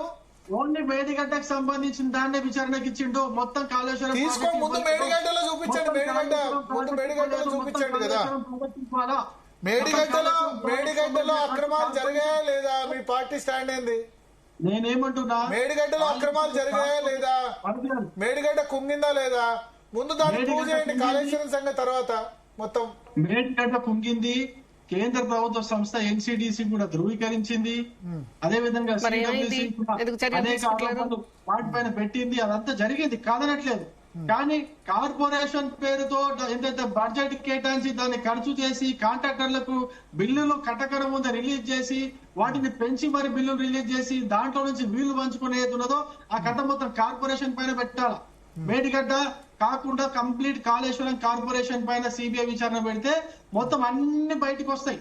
ఎన్ని వేల కోట్లు, ఎన్ని లక్షల కోట్లు వీళ్ళు దోచుకున్నారు. ఏమన్నా అధికారులే అందులో పనిచేసిన అధికారులే వందల కోట్లు, వేల కోట్లు దోచుకున్నారు. ఎన్ శ్రీధర్ అని చెప్పేసి ఆ ఈఎన్సీ ఇంకొక 2-3 అధికారుల దగ్గరనే వేల కోట్ల రూపాయల అవినీతి డబ్బు బయట.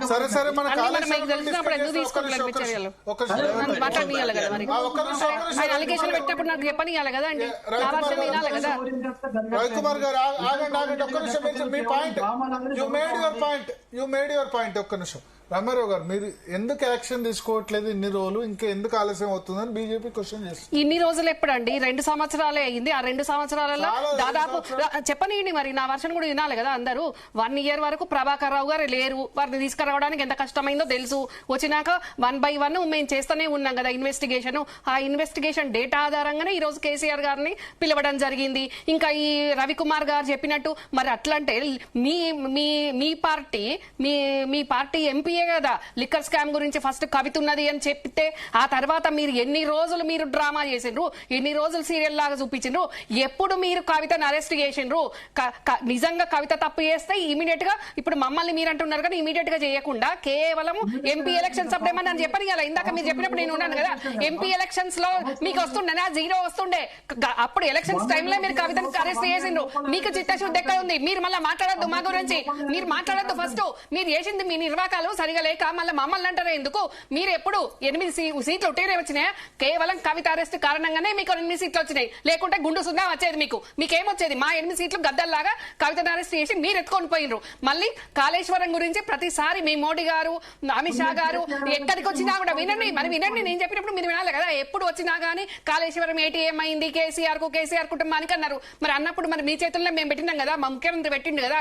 పెట్టినప్పుడు మరి మీరు ఎందుకు తీసుకోవాల్సిన చర్యలు? మీరు తీసుకోకుండా ఈ రోజు మమ్మల్ని ఇన్వెస్టిగేషన్ నడుస్తుంది, కంప్లీట్ కాలేదు. మీకు అట్లా ఓపిక లేకుంటే ఎట్లా? మీరే డిసైడ్ చేస్తే ఎట్లా? ఏం చెయ్యరు, ఏం కాదు అని మీకు ఏమైనా దివ్య దృష్టి ఉందా? రేవంత్ రెడ్డి ఏం చెయ్యడు, ప్రభుత్వం ఏం చెయ్యదు అని మీకు దివ్య దృష్టి ఉందా? మీరు అట్లా మాట్లాడడం తప్పు, చాలా తప్పు. అట్లా మాట్లాడద్దు. మీరు ఓపిక పట్టండి, ఏం జరుగుతుంది అనేది చూడండి. మీలాగా బీజేపీ పార్టీ లాగా రాజకీయ ప్రయోజనాల కోసము, బలపడడానికి కోసము కాంగ్రెస్ పార్టీ చర్యలు తీసుకోదు. కాంగ్రెస్ పార్టీ అలా ప్రవర్తించదు. ప్రభుత్వం అట్లా పనిచేయదు. పారదర్శకంగా పనిచేస్తుంది. ప్రజలకు నిజాలు తెలియడానికి పారదర్శకంగా చేస్తుంది. అవును, డెఫినెట్ గా చేస్తుంది. అందులో భాగంగానే ఆ ఉద్యమ నాయకుడు అయినా గానీ ఈ రోజు ఏం జరుగుతుంది ఏమైతుంది అంటే ఆయన ఒక ఉద్యమ నాయకుడు, ఒక మాజీ ముఖ్యమంత్రి కాబట్టి అత్యంత భద్రతతోటి అత్యంత కట్టుదిట్టంతో మేము విచారణ చేయాల్సిన అవసరం ఉంది కాబట్టి ఈ పరిస్థితి ఉంది. మీరు అన్నారు ఇందాక ఎక్కడ ఏం లేదు అంత సైలెంట్ ఉందని. ఎక్కడికక్కడ బీఆర్ఎస్ వాళ్ళు వైలెన్స్ చేయడానికి రెడీగా ఉంటే మరి లా అండ్ ఆర్డర్ కంట్రోల్ ఉండాలి కాబట్టి మొత్తం యంత్రాంగం ఈ రోజు పిన్ టు పిన్ కేసీఆర్ గారి ఇంటి నుంచి తెలంగాణ నలుమూలల ఫామ్ హౌస్ నుంచి నలుమూలల ఎక్కడ మా రేవంత్ రెడ్డి గారి దిష్టి బొమ్మలు దహనం చేసినా ఏం చేసినా గానీ సంయమనం తోటి పోలీసులు వ్యవహరించారు. మీరు ఏం లేదు అని అంటే మీరు కూర్చున్న దగ్గర నుంచి ఏం లేదంటే అయిపోతుందా? మా ప్రభుత్వం చేయాల్సింది చేస్తుంది. మేము మీలాగా ఎలక్షన్ స్టంట్ చెయ్యము. అవన్నీ కూడా బీజేపీ పార్టీకి బొట్టు పెట్టుకునే బొమ్మ పట్టుకునే మీకే వాళ్ళు అట్లున్నాయి. అంటే రాముడు అంటారు, అంటే బొట్లు ఒత్తుకుంటారు. అలాంటి మీరు మా మీద అలిగేషన్స్ పెట్టి మమ్మల్ని అంటారు ఏంటండి? మీ చేతులు పెట్టింది మీరు చేయండి. మళ్ళీ ఏందో రేవంత్ రెడ్డి మళ్ళీ ఇవ్వలేదు అని అంటారు. ఒక ముఖ్యమంత్రి హోదాలు ఇచ్చిండు కదండి, మళ్ళీ మీరు మమ్మల్ని తప్పు పడతారు ఏంది? ఎలక్షన్ స్టంట్లు చేయరని చెప్తున్నారు కదా, మరి రేవంత్ రెడ్డి గారు చేసిన ఎలక్షన్ స్టంట్స్ అన్ని స్టంట్స్ కాదా? ఏ ఎలక్షన్ స్టంట్స్ అండి డెఫినెట్ గా చేస్తారు. మీలాగా మటుకు చెయ్యం మేము. బాజాప్తా ఏ ఎలక్షన్ వచ్చినా గానీ ఆయన పిసిసి ప్రెసిడెంట్ ఉన్నా ఇప్పుడు మా పార్టీ ముఖ్యమంత్రి ఉన్నా డెఫినెట్ గా చేస్తాడండి. ఆయన రాజకీయ నాయకుడు లేడు కాదా? ఎందుకు చేయడు? మీరే చేయొచ్చు కానీ మేము చెయ్యొద్దా? ఎందుకు చేయొద్దు? మేము చెప్పండి. ముందు మీరు చేయాల్సింది మీరు చేయండి. కేంద్ర ప్రభుత్వంలో ఉన్నది కుమ్ముకు రాజకీయాలు చేస్తున్నది మీరు. మరి కవితనే చెప్పింది కదా, బీజేపీ బీఆర్ఎస్ ఒప్పందం చేసుకున్నాయి మెర్జాబోతున్నాయని కవితనే చెప్పింది కదా. మరి అది మాట్లాడకుండా మరి మళ్ళీ మమ్మల్ని అంటారేంది? ఇన్వెస్టిగేషన్ కంప్లీట్ అవ్వలేదు. ఈ రోజు కేసీఆర్ గారిని పిలిచిండ్రు, ప్రూఫ్ చూపిస్తా ఆయన ఏం చెప్పిండ్రో, ఎందుకు జరిగింది, నేను చెప్పింది ఏంది, చేసింది ఏందని ఆయన ఏం చెప్పిండ్రో కూడా మనకి ఇంతవరకు తెలియదు. తెలియక ముందే మీరు ఎట్లా డిసైడ్ చేస్తారండి? ఇంక ఇన్వెస్టిగేషన్ కొనసాగుతూనే ఉంటే కంప్లీట్ అయిందని చెప్పిందా? ఈ రోజు సిటీ చెప్పిందా అంటే ఇన్వెస్టిగేషన్ క్లోజ్ అని చెప్పిందా? మీరు ఎట్లా రేవంత్ రెడ్డి ఏం చేయడు అని మీరు ఎట్లా అంటారు? మీరు అనొద్దు ఆ మాట. మేమంటాం మీరేం చెయ్యరు, మీకు దమ్ము లేదని మిమ్మల్ని అంటాం, మేము బీజేపీ వాళ్ళని అంటాం. మీరు కేసీఆర్ ను లొంగ తీసుకొని మీరు ఏదో ఒక రకంగా ఆయనను మెడల్ వంచుతారా, నడుము వంచుతారా, వంచి మీరు బీఆర్ఎస్ ను బీజేపీ ఒకటి కావాలని మీరు చూస్తుండ్రు. కానీ మేము అట్లా చూస్తలేం. తెలంగాణ ప్రజలకు నిజాలు తెలియజేయాలి అనే దాంట్లో అక్కడ ఏదో 6 వ్యక్తుల మీద ట్యాపింగ్ జరగలేదు, 6,000 మందికి జరిగింది కాబట్టి అందులో ఇంపార్టెంట్ ఎవరిది ఏంది అని చూసుకుంటూ దాని ప్రకారం ఇన్వెస్టిగేషన్ అవుతుంది. మీరు మళ్ళీ ఇష్టంన్నట్టు ఏదో అడ్డగోలుగా ఇష్టంన్నట్టు కాంగ్రెస్ పార్టీ అనాలి, ముఖ్యమంత్రి అనాలి అని అనడం కరెక్ట్ కాదు. అది భరత్ గారు ఈ ప్రశ్న అడగండి, కేసీఆర్ అంటే అంత సాఫ్ట్ కార్నర్ ఎందుకమ్మా మీకు? అంత ప్రేమ ఎందుకు నాకు అర్థమైతలే. ఇప్పుడు నేనేమన్నా అండి ఏం సాఫ్ట్ కార్నర్? ఇప్పుడు నేనేమన్నా కేసీఆర్ మీద ఏ సాఫ్ట్ కార్నర్ ఉంది? ఏమన్నా ఒక ఉద్యమ నాయకుడు ఉద్యమం చేస్తే ఆయన కోటరీ నమ్మినందుకు ఆ కోటరీ వల్ల ఈ రోజు ఈ దుస్థితి దాపరించింది అన్న. నేను ఒక కుటుంబ సభ్యురాలు కాబట్టి దగ్గరుండి ఆయన ఏ రకంగా ఉద్యమం చేసింది కాబట్టి ఈ రోజు అదే నందినగర్ ఇంట్లో నాశనం తయారైంది కాబట్టి ఆయన కోటరీని నమ్ముకొని ఏ రకంగా ఇబ్బంది పడుతున్నాడు అని చెప్పిన. నేను మంచి కాన్సర్ను మీలాగా చీకటి ఒప్పందాలు అట్లాంటి లేవు. రమ్యారావు వెరీ క్లియర్ గా కాంగ్రెస్ కండు వేసుకుంటది, కాంగ్రెస్ జెండా ఉంటది, కాంగ్రెస్ ఐడియాలజీ ప్రకారమే పనిచేస్తుంది. నేను ఆయన ముఖ్యమంత్రి ఉన్నప్పుడు కూడా నేను బాబాయ్ అని కూడా చూడకుండా ఆయన చేసే పాలనను విమర్శించిన అందరిలో ఫస్ట్ వ్యక్తి నేను. ఇప్పుడు కూడా నేను ఆయనకు ఒకటే చెప్తున్నా, నేను నాకు బాధపడే అంశం ఏంది అంటే ఎక్కడి నుంచి ఒక్క వ్యక్తి బక్కగున్నోడు ఒక్కోడు జెండా పట్టినోడు ఈ రోజు బదనాం అయిపోయిండు. ఆయన వెనకాల ఉన్నోళ్ళు లాభపడ్డోళ్ళు ఎవరు, కుట్రలు చేసిన వాళ్ళు ఎవరు, కుతంత్రాలు చేసిన వాళ్ళు ఎవరు? ఆయన 6,000 నెంబర్లు ట్యాప్ చేయమని చెప్పిండా? ఒకరి మీద ఒకరికి అసూయతోటి అభద్రతతోటి అధికార మదంతో ఒకరి మీద ఒకడ అక్కడ ఉన్న 4 ఎక్స్ మంత్రులు కానివ్వండి, ఎక్స్ రాజ్యసభ సభ్యుడు కానివ్వండి, అడ్డమైన విధవలు వాళ్ళు వేసి ఈ దాపరానికి దరిద్రానికి అంతటికి వాళ్ళు కారణము అనేది మాట్లాడుతున్నా అంతే తప్ప నేనేమి ఇప్పుడు ప్రేమలుగా పోసి అట్లంటే నా ఇంటి పక్కకే ఆయన ఇల్లు విచారణ జరుగుతుంది, నేనేమన్నా పోయి ఆయన గట్టి ముందు నిలబడ్డా గొల్లు ఏడిసిందా లేకుంటే ఇంకేమన్నా మా రేవంత్ రెడ్డి గారి దగ్గరకు పోయి కేసీఆర్ తప్పియని నేను మాట్లాడుతున్నానా? అట్లాంటివి మీరు చేస్తారు, మేము చేయడం ఏం. పార్టీలు ఉన్నప్పుడు పక్కాగా పార్టీలు ఉన్నంత సేపు పార్టీ కోసమే పనిచేస్తా. అక్కడ బాబాయి ఉండదు, ఇంకోరు ఉండదు. కాకపోతే నేను ఒక అన్నబిడ్డను కాబట్టి అక్కడ ఉండి చూసిన కాబట్టి ఆయన ఏ రకంగా ఉద్యమం చేసిండు ఈ రోజు ఉన్న కోటరీ వల్ల ఏ రోజు నాశనంకి వచ్చింది అనేది అంతే తప్ప మీకెందుకంత ప్రేమ అంటే ఏందనంటారు. మరి మీకెందుకు ఉందంత ప్రేమ? మరి రేవంత్ రెడ్డి ఏం చేయడం మీరు ఎట్లా అంటున్నారు మమ్మల్ని? మీకెందుకంత కేసీఆర్ మీద ప్రేమ చెప్పండి? రేవంత్ రెడ్డి ఏం చేయడానికి మీరు ఎట్లా డిక్లేర్ చేస్తారు? ప్రభుత్వం ఏం చేయడానికి మీరు ఎట్లా డిక్లేర్ చేస్తారు? నేనేమంటున్నా, అక్కడ మీరే ఉన్నారు, ఇక్కడ మీరే ఉన్నారు. అంతకుముందు 10 సంవత్సరాలు మీరే ఉన్నారు, ఇప్పుడు 2 సంవత్సరాలు మీరేనకండి. నేను లేను రవికుమార్ గారు, నేను కాంగ్రెస్ పార్టీలో ఉన్నా, మీరే ఉన్నారని నన్ను అంటారు ఏందండి? దోచుకుందామని ఫిక్స్ అయిపోయారు. తెలంగాణని ఎంత మీరే ఏం మాట్లాడుతున్నారండి? నేను ఎక్కడున్నా? నేను కాంగ్రెస్ పార్టీలో కాంగ్రెస్ కండువా జెండా పట్టుకుని ఉన్నా. మీరే ఉన్నారండి. మీరు అట్లాంటి మాటలు మాట్లాడద్దు. మీరు రాజకీయాలు ఎప్పుడున్నారో నాకు తెలియదు, కానీ మీరు చూసి మాట్లాడండి, తెలుసుకొని మాట్లాడండి, విజ్ఞతతోటి మాట్లాడండి. అట్టగోలుగా ఏదో మాట్లాడద్దు. మీరు ఎవరి మీద మాట్లాడినట్టు నా మీద మాట్లాడుతూ అంటే కుదరదు. నేను చెప్తున్నా, రవికుమార్ గారు మీరు తెలుసుకొని మాట్లాడండి. అప్పుడు మీరే ఉన్నారు, ఇప్పుడు మీరే ఉన్నారు అని అనకండి. నేను ప్రతిపక్షంలో ఉన్నా, ప్రజల పక్షాన ఉన్నా, ఇప్పుడు అధికారంలో ఉన్నా, ప్రభుత్వంలో ఉన్నా, మేము ప్రజల పక్షాన్నే ఉన్నాము. మీలాగా మేము కాదు. ఇష్టం ఉన్నట్టు మీరు ఏదో మాట్లాడాలని మమ్మల్ని డివియేట్ చేసే విధంగా మీరు మాట్లాడొద్దు దయచేసి. రెండు పార్టీలు కలిసి తెలంగాణ ప్రజల్ని మోసం చేస్తున్నారు. మీ రెండు పార్టీలు ఎవరు మోసం చేసిందండి? ఎవరు మోసం చేసిండ్రు తెలంగాణ ప్రజలను? మీరు చేసిందండి. తెలంగాణ ఇచ్చిన పార్టీ మాది, మీరు మోసం చేసిందండి. ఎప్పుడు 2 నాలుకల ధోరణి మీది. మీరు ఇచ్చిందా తెలంగాణ? మీరు ఇచ్చిందా? మీరు ఇచ్చింది మేము. మళ్ళీ ఏం మాట్లాడుతున్నారు మీరు? 2 నాలుకల ధోరణి పెట్టుకున్నా మీరు మళ్ళీ మాట్లాడతారు. ఎందుకంటే మీకు చాతనైతే ఇప్పుడు మోడీ గారు కాలు పట్టుకుంటారో, అమిత్ షా గారు కాలు పట్టుకుంటారో, వెళ్ళి మీరు కాళేశ్వరంది మీరు ఆ పని మీరు చూడండి. అంతే తప్ప మమ్మల్ని ఇష్టం ఉన్నట్టు మీరు మాటలు అనొద్దు. ఇద్దరు కలిసి భ్రష్టాచార రాజ్య సమితి, మీరు ఐ నీడ్ కమిషన్ అనేది మీ కాంగ్రెస్ పార్టీ సరిపోయింది. 2 పార్టీలు కూడా ఒకే రకమైన అర్థవంతంగా పరిపాలన, ఒకే రకంగా అర్థం చేసుకుని మరి పరిపాలన చేస్తున్నారు. ఏం చేయట్లేదు, మీరు చేస్తున్నారు. ఆ పని మీరు చేస్తున్నారు. లోపాయికారి ఒప్పందాలతోటి మీరు చేస్తున్నారు కాబట్టి మీకు పచ్చకామెరలోనికి లోకమంతా పచ్చగా అన్నట్టు మీకు కనిపిస్తున్నది. కవితని చెప్తుంది కదండి, మీరు వాళ్ళు ఒకటైదామనుకున్నారు అని. నిజం మళ్ళీ మీరు మమ్మల్ని అంటారు ఏంటంటే మేము ఎక్కడ చేస్తున్నాం చెప్పండి. మేము ఎక్కడ చేస్తున్నాం? మీరు ఏదో అభాండాలు వేయాలని వేయడం కరెక్ట్ కాదు. రవికుమార్ గారు మీరు మీ స్టాండ్ మాట్లాడండి, మీరు ట్యాపింగ్ గురించి మాట్లాడండి. కానీ రాజకీయ ఒప్పందాలు ఉన్నాయి, మిమ్మల్ని లోపాయికారి చేస్తున్నామని మీరు అనకండి. లోపాయికారి చేసేది ఉంటే ఇలా కేసీఆర్ వరకు విచారణ ఎందుకు వస్తుంది చెప్పండి. ఒక్క నిమిషం రవికుమార్ గారు, ఒక్క నిమిషం ఆగాలి. రవికుమార్ గారు మ్యూట్, పీసీఆర్ మ్యూట్. రవికుమార్ గారు ఎస్, శరత్ గారు ఎస్. ఒక్క నిమిషం సార్, వీళ్ళు చెప్పాలనుకుంటారు. అసలు టాపిక్ అంతా పక్కకు పోతుంది ఒకటి. రెండోది ఏంటంటే ఈ కొద్దిగా లెవెల్ ఆఫ్ అంటే ఒక డిగ్నిఫైడ్ డిబేట్ జరుగుతుంది జీటీవీలో అనే ఒక అభిప్రాయంతో నేనైనా రామకృష్ణారెడ్డి అయినా మేమంతా వస్తున్నాం సార్. రమ్యారావు గారు కూడా కొంత సంయమనం పాటించాలా. మాట్లాడుతున్నారు రవికుమార్ గారు చెప్పండి సార్. నేను మీరు కానీ రామకృష్ణారెడ్డి సార్ గారు ఆయన మాట్లాడండి, ఆయన తర్వాత మీరు చెప్పండి. అనవసరంగా మా ముఖ్యమంత్రిని, మా ప్రభుత్వాన్ని, నేను కాంగ్రెస్ పార్టీ ఉన్నప్పుడు మా పార్టీని అంటే నాకు అనిపించదా సార్? మీరు చెప్పండి. ఇప్పుడు మీ అడ్వకేట్స్ గానీ మిమ్మల్ని కానీ ప్యానల్ అంటారు శరత్ సార్ మీరేం రెస్పాండ్ అవ్వరు అంటే ఏ రోజన్నా నేను అట్లా బిహేవ్ చేసిందా చెప్పండి శరత్ సార్?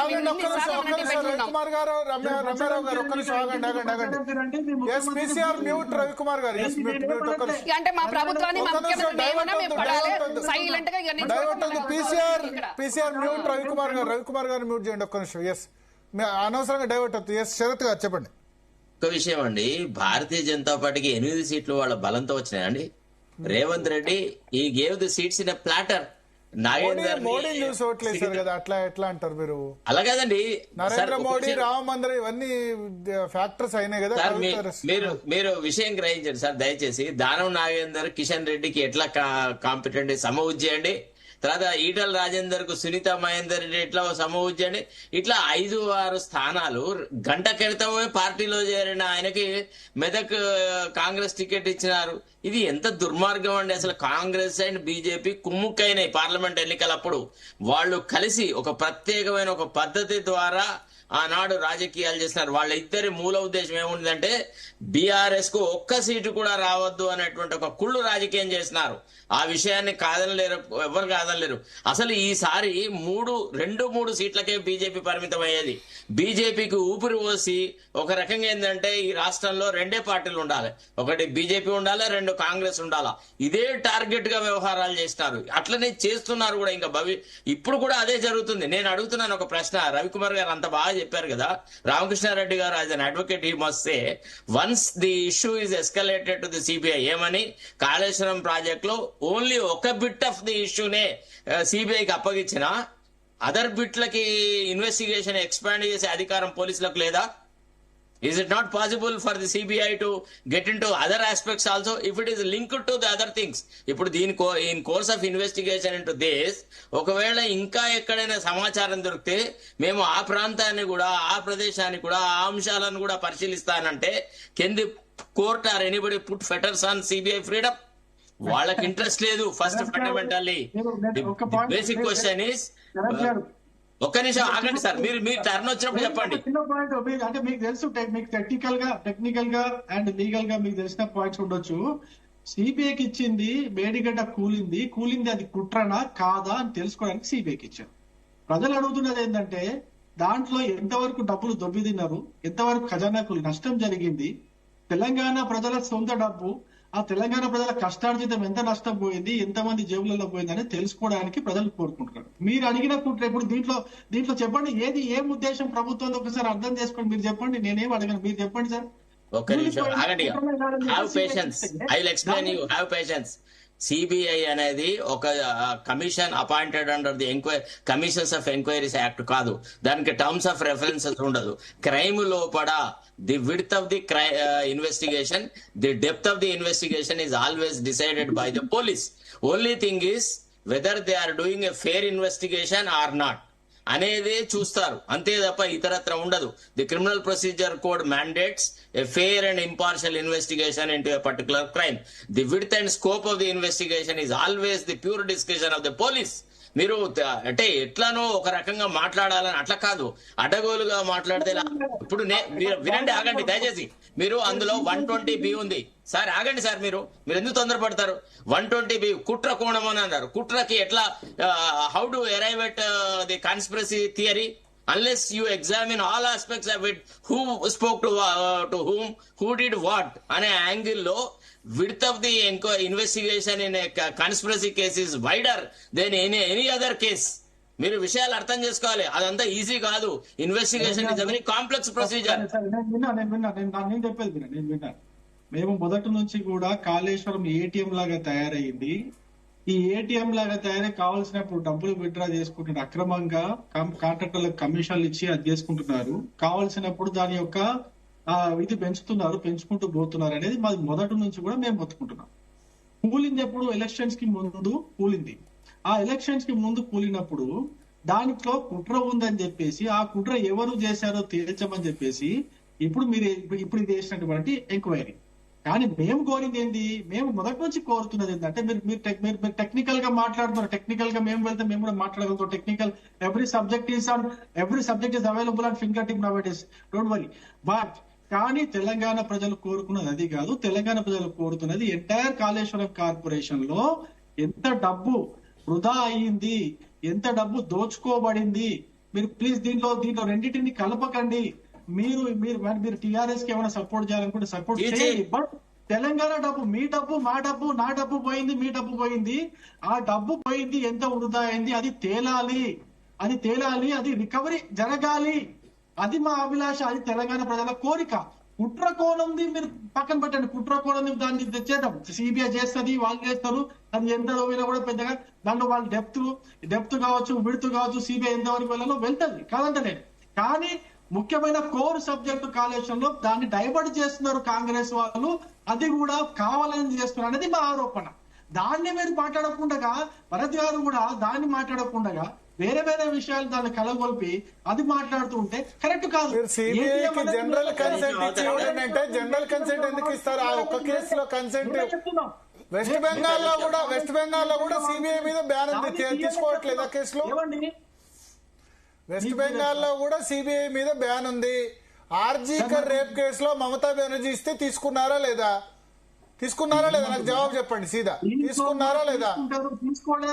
మరి ఇక్కడ ఎందుకు కాళేశ్వరం కేసు ఎందుకు తీసుకోరు? మరి ఇంకొక అంశం అండి, మొత్తం కార్పొరేషన్ లో జరుగుతున్నటువంటి కాళేశ్వరం కార్పొరేషన్ లో జరుగుతున్న ఫైనాన్షియల్ ట్రాన్సాక్షన్ సంబంధించినటువంటి విషయం దానిపైన వీళ్ళు వేస్తేనే వస్తుంది. లేకపోతే మీరు సిబిఐ ఈడీ అనుకుంటే ఎక్కడైనా రాగలరు. ఓకే, మీరు అనుకోవట్లేదు, రావట్లేదు, అది చెప్పండి, అంతే సింపుల్. చెప్తున్నా, ఈడీ అనుకుంటే ఎక్కడికైనా వస్తుంది. ఈడీ ట్రాక్ రికార్డ్ ఒక్కసారి చూడండి. ఈడీ ట్రాక్ రికార్డ్ మీరు గత 10 సంవత్సరాలు చూస్తే మీకు స్పష్టంగా అర్థమవుతుంది. ఈ దేశంలో ఎప్పుడు ఊహించనంత డబ్బు రికవరీ అయ్యింది. దాదాపు 1,59,000. కన్విక్షన్ రేట్ 1% కూడా లేదట ఈడీలో. కన్విక్షన్ రేట్ 1% కూడా లేదట. కన్విక్షన్ రేట్ 1% కూడా లేదట ఈడీ కేసుల్లో. కన్విక్షన్ రేటు ఒక విషయం సార్, బేసికల్లీ రవికుమార్ గారు ఒక విషయాన్ని అర్థం చేసుకోలేకపోతున్నారు సార్. నేను ఒక పాయింట్ చెప్తాను. ఈడీలో అడ్జుడికేటింగ్ అయిందో 1,12,000 కోట్ల రూపాయలు పైగా అటాచ్ అయ్యింది, అంత రికవర్ అయ్యింది. అడ్జుడికేటింగ్ ఈడీ డైరెక్ట్ గా అటాచ్ చేసింది 1,59,000 కోట్లు. అది మళ్ళీ కోర్టు ద్వారా దాన్ని అది చేసుకున్నది 1,12,000 కోట్ల రూపాయలు ఇప్పటివరకు ఈడీ చేసింది. మీరు ఈడీ వెబ్సైట్ లో క్లియర్ గా కనిపిస్తోంది, మీరు అన్ని చెక్ చేసుకోవచ్చు.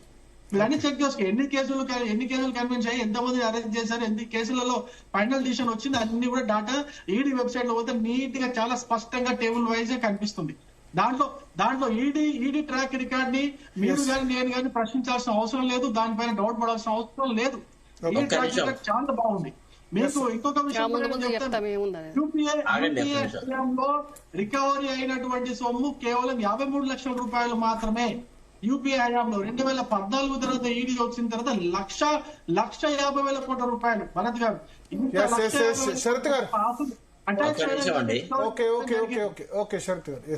ఇప్పుడు ఒక క్రైమ్ ని ఇన్వెస్టిగేషన్ చేస్తున్నప్పుడు కొన్ని ప్రొవిజన్స్ కింద క్రైమ్ బుక్ అవుతుంది. ఇప్పుడు ఫర్ ఎగ్జాంపుల్ ఈ టెలిఫోన్ ట్యాపింగ్ అనేది 409, 427, 201, 120B, 34 IPC, తర్వాత 65, 66 ఆఫ్ ఇది టెక్నాలజీ యాక్ట్ కింద అయింది. తర్వాత during the course of investigation further sections can be added, further accused can be added. It is registered only against one person. Other persons can be named. Other sections can also be added.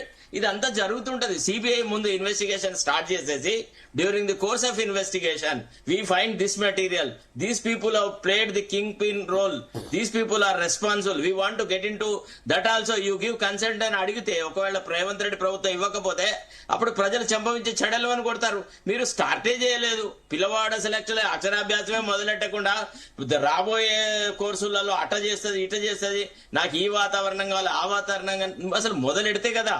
CBI అసలు ఒకవేళ preliminary investigation అంటారు. CBI manual ప్రకారం ఏముంది, preliminary verification చేయాలి. మనకు అది అనిల్ దేశ్ముఖ్ కేసులో మహారాష్ట్ర దాంట్లో వాళ్ళు ఏం చేసినారు, ఫస్ట్ ఒకడు పోయి ఒక కంప్లైంట్ ఇచ్చినాడు. కంప్లైంట్ ఇచ్చిన తర్వాత వాళ్ళు ప్రిలిమినరీ ఇన్వెస్టిగేషన్ చేసిన తర్వాత they came to an opinion that as this Deshmukh is required to be arrested, he is involved in that అని అంటే Deshmukh went up to supreme court, said nothing doing అన్నారు. He was arrested and he was there in jail. అట్లనే మీరు work start చేయకుండా ఏం చేయకుండా CBI తర్వాత ఒక పార్టీగా మీరెట్లా ఈడీకి ఇది ఇస్తారండి, క్యారెక్టర్ సర్టిఫికేట్ ఇస్తారండి? మీరు ఏ రకంగా how you are involved in protecting the image of ED, ఈ విషయాలు చెప్పాలి కదా. ఇప్పుడు మీరు ఇంతకు ముందే మా బ్రదర్ రామకృష్ణారెడ్డి గారు చెప్పినారు అవసరమైతే కేసీఆర్ ను కూడా అరెస్ట్ చేయొచ్చు అని. That is logical and fair guessing of a situation. Same thing may happen ఒకవేళ మీ ఇన్వెస్టిగేషన్ స్టార్ట్ చేసినాక if you want further probe further issues to be involved in it అంటే there are no fetters on CBI. ఒకవేళ రాష్ట్ర ప్రభుత్వం మీకు permission ఇవ్వకుండా అప్పుడు మీరు సుప్రీంకోర్టును హైకోర్టును అప్రోచ్ అయ్యి కూడా you can expand the scope of investigation. This is all. మీరు ఎట్లా అంటే పూర్తిగా అసంబద్ధంగా మాట్లాడుతున్నారు, అది తప్పది. కావాలంటే ఒకసారి రామకృష్ణారెడ్డి గారి ఒపీనియన్ తీసుకోండి, దయచేసి ఆగండి. రవికుమార్ గారు ఆగండి, రామకృష్ణారెడ్డి గారిని మాట్లాడమనండి. నేను చెప్పింది కరెక్ట్ రాంగా? ఒక నిమిషం రామకృష్ణారెడ్డి గారి ఒపీనియన్ తీసుకోండి సార్ ప్లీజ్. ఈడీని ఎన్నికేసుకొని వస్తున్నారంటారు. నేను ఈడీని ఎన్నికేసుకురావాలి. ఈడీ యొక్క ట్రాక్ రికార్డు, అక్కడ వాళ్ళ పర్ఫార్మెన్స్ రికార్డు క్లియర్ గా ఉన్నది టేబుల్ పైన, దాన్ని చూసి నేను చెప్తున్నాను. ఎన్నికేసుకొని రావాల్సిన అవసరం లేదు. రవికుమార్ గారు ఒక్క నిమిషం. రవికుమార్ గారు మరి మొన్న శకుని సంతోష్ మీద నేను 2 సార్లు కంప్లైంట్ చేసిన ఈడీకి. ఇక మరి పర్ఫార్మెన్స్ ఏందో చూపెట్టమన్నారు. అప్పుడు మీ ట్రాక్ రికార్డ్ ఏందో ఈడీ ఏందో మాకు కూడా తెలుస్తుంది. టెలిగ్రాఫిక్ చట్టం నుంచి మీరు ఒకవేళ మీరు కేసీఆర్ గారిని టీఆర్ఎస్ గారిని వెనకేసుకొని రావాలనుకుంటే ఇబ్బంది అయినది, వెనకేసుకొని రండి. కానీ మీరు ఎంత టెక్నికల్ గా ఎంత తెలివిగా మాట్లాడినా కూడా ఎక్కడో దగ్గర మీరు మిస్టేక్ చేస్తారన్నట్టుగా మీరు మిస్టేక్ చేస్తున్నారు. ఆ మిస్టేక్ ఇప్పటికి 2 సార్లు పట్టుకున్నాను. మీకు ఇంకో విషయం కూడా చెప్తున్నా, ఒకవేళ ఫోన్ ట్యాపింగ్ కేసులో ఎంత అయినప్పటికీ కూడా కేసీఆర్ గారికి అరెస్ట్ చేసే అవకాశం కూడా లేదు. ఉందని మీరు చెప్పగలుగుతారా? లేదు. అరెస్ట్ చేసే అవకాశం లేదు. ఆయనకు శిక్ష పడే అసలు ఈజీగా తప్పించుకోవచ్చు అండి. ఆయన ఈజీగా తప్పించుకోవచ్చు. అరే మీరు ఎట్లా చెప్తారండి? మీరు ఎట్లా చెప్తారు? పోయి కేసీఆర్ గారికి చెప్పండి. గిడ చెప్పడం కాదు, ప్రభుత్వం ఏం చేయాలనేది మీరు చెప్తారు. ఏంది నాకు అర్థం కాదు. కానీ కొంచెం బాగా టెక్నికల్ సబ్జెక్ట్స్ చెప్తున్నారు. కొంచెం నేనేమంటున్నా, మీరు చెప్పిన ప్రతి ఒక్క సెక్షన్ ఆ సెక్షన్ ప్రకారం ఎక్కడ పోయినా కూడా మీరు చూడండి, ఏ ఒక్క పొలిటికల్ లీడర్ ని ఆ ప్రభుత్వంలో ఉన్న ఎవరిని కూడా అరెస్ట్ చేసే అవకాశం లేదు. ఇది మీరు అవునా కాదు చెప్పండి. మరి ఎందుకు ఇదంతా డ్రామా చేస్తున్నారు అంటున్నాయి. ఎందుకు ఇదంతా డ్రామా చేస్తున్నారు? ఏం అవసరం డ్రామా చేయడానికి?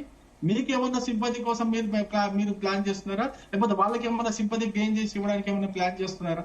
అంటే మున్సిపాలిటీలో బీజేపీ స్ట్రాంగ్ ఉందని చెప్పేసి ఓటు మొత్తం వన్ సైడ్ రావాలి, ఓన్లీ 2 పార్టీలోనే వాళ్ళని సరే మున్సిపాలిటీలో బీజేపీ స్ట్రాంగ్ అంటే దాన్ని భయపడట్టు ఏం మాట్లాడుతున్నారు రవికుమార్? డ్రామాలు అంటే ఏంటంటే అరెస్ట్ చేస్తేనే కరెక్ట్ ఉన్నట్టు లేకుండా లేదా డ్రామా అని మాట్లాడతారు ఏంటంటే? ఒక్క నిమిషం రవికుమార్ గారు 117లో డబుల్ డిజిట్ మున్సిపాలిటీలు మీకు వచ్చిన గ్రేటే. ఎందుకు వాస్తవం మాట్లాడాలి కానీ మీ అభ్యర్థులు లేరు సార్. 117లో డబుల్ డిజిట్ మున్సిపాలిటీస్ అంటున్నా, నేను కౌన్సిలర్స్ అనట్లేదు. డబుల్ డిజిట్ వచ్చినా గ్రేటే. మీ పార్టీ కార్యకర్తలు మిమ్మల్ని మీ నేతలు తిరుగుతున్నారు వేరే సంగతి, కానీ మీ పార్టీ ప్రిపరేషన్ గ్రామ పంచాయతీలో చూసాం, మీ పర్ఫార్మెన్స్ ను మొన్న జూబ్లీహిల్స్ లో చూసాం, ఇప్పుడు మున్సిపాలిటీలో కూడా చూస్తాం. కానీ పార్టీ పట్ల మీ కన్సర్న్ అర్థం చేస్తారు. మా పార్టీ పట్ల కంటే ఎక్కువ మీ కార్యకర్తల పట్ల నాకు కన్సర్న్ ఉంది. మీ కార్యకర్తల పట్ల చాలా కన్సర్న్ ఉంది. పాపం కార్యకర్తల్ని నేతలు మోసం చేస్తున్నారు. బీజేపీకి ప్రజలు ఓటు వేయాలన్నా పడకుండా చేసేది మీలో మీరు కొట్టుకొని కార్యకర్తల్ని మోసం చేస్తున్నారు. అది సరే, అది వేరే టాపిక్. ఎస్ రామకృష్ణారెడ్డి గారు. ఇప్పుడు రామకృష్ణారెడ్డి గారు మిత్రుడు బీజేపీ స్పోక్స్ పర్సన్ ఎవరు మీ యొక్క ఎక్స్పెక్టేషన్ రీచ్ అయ్యే ప్రయత్నం ఖచ్చితంగా చేస్తాం.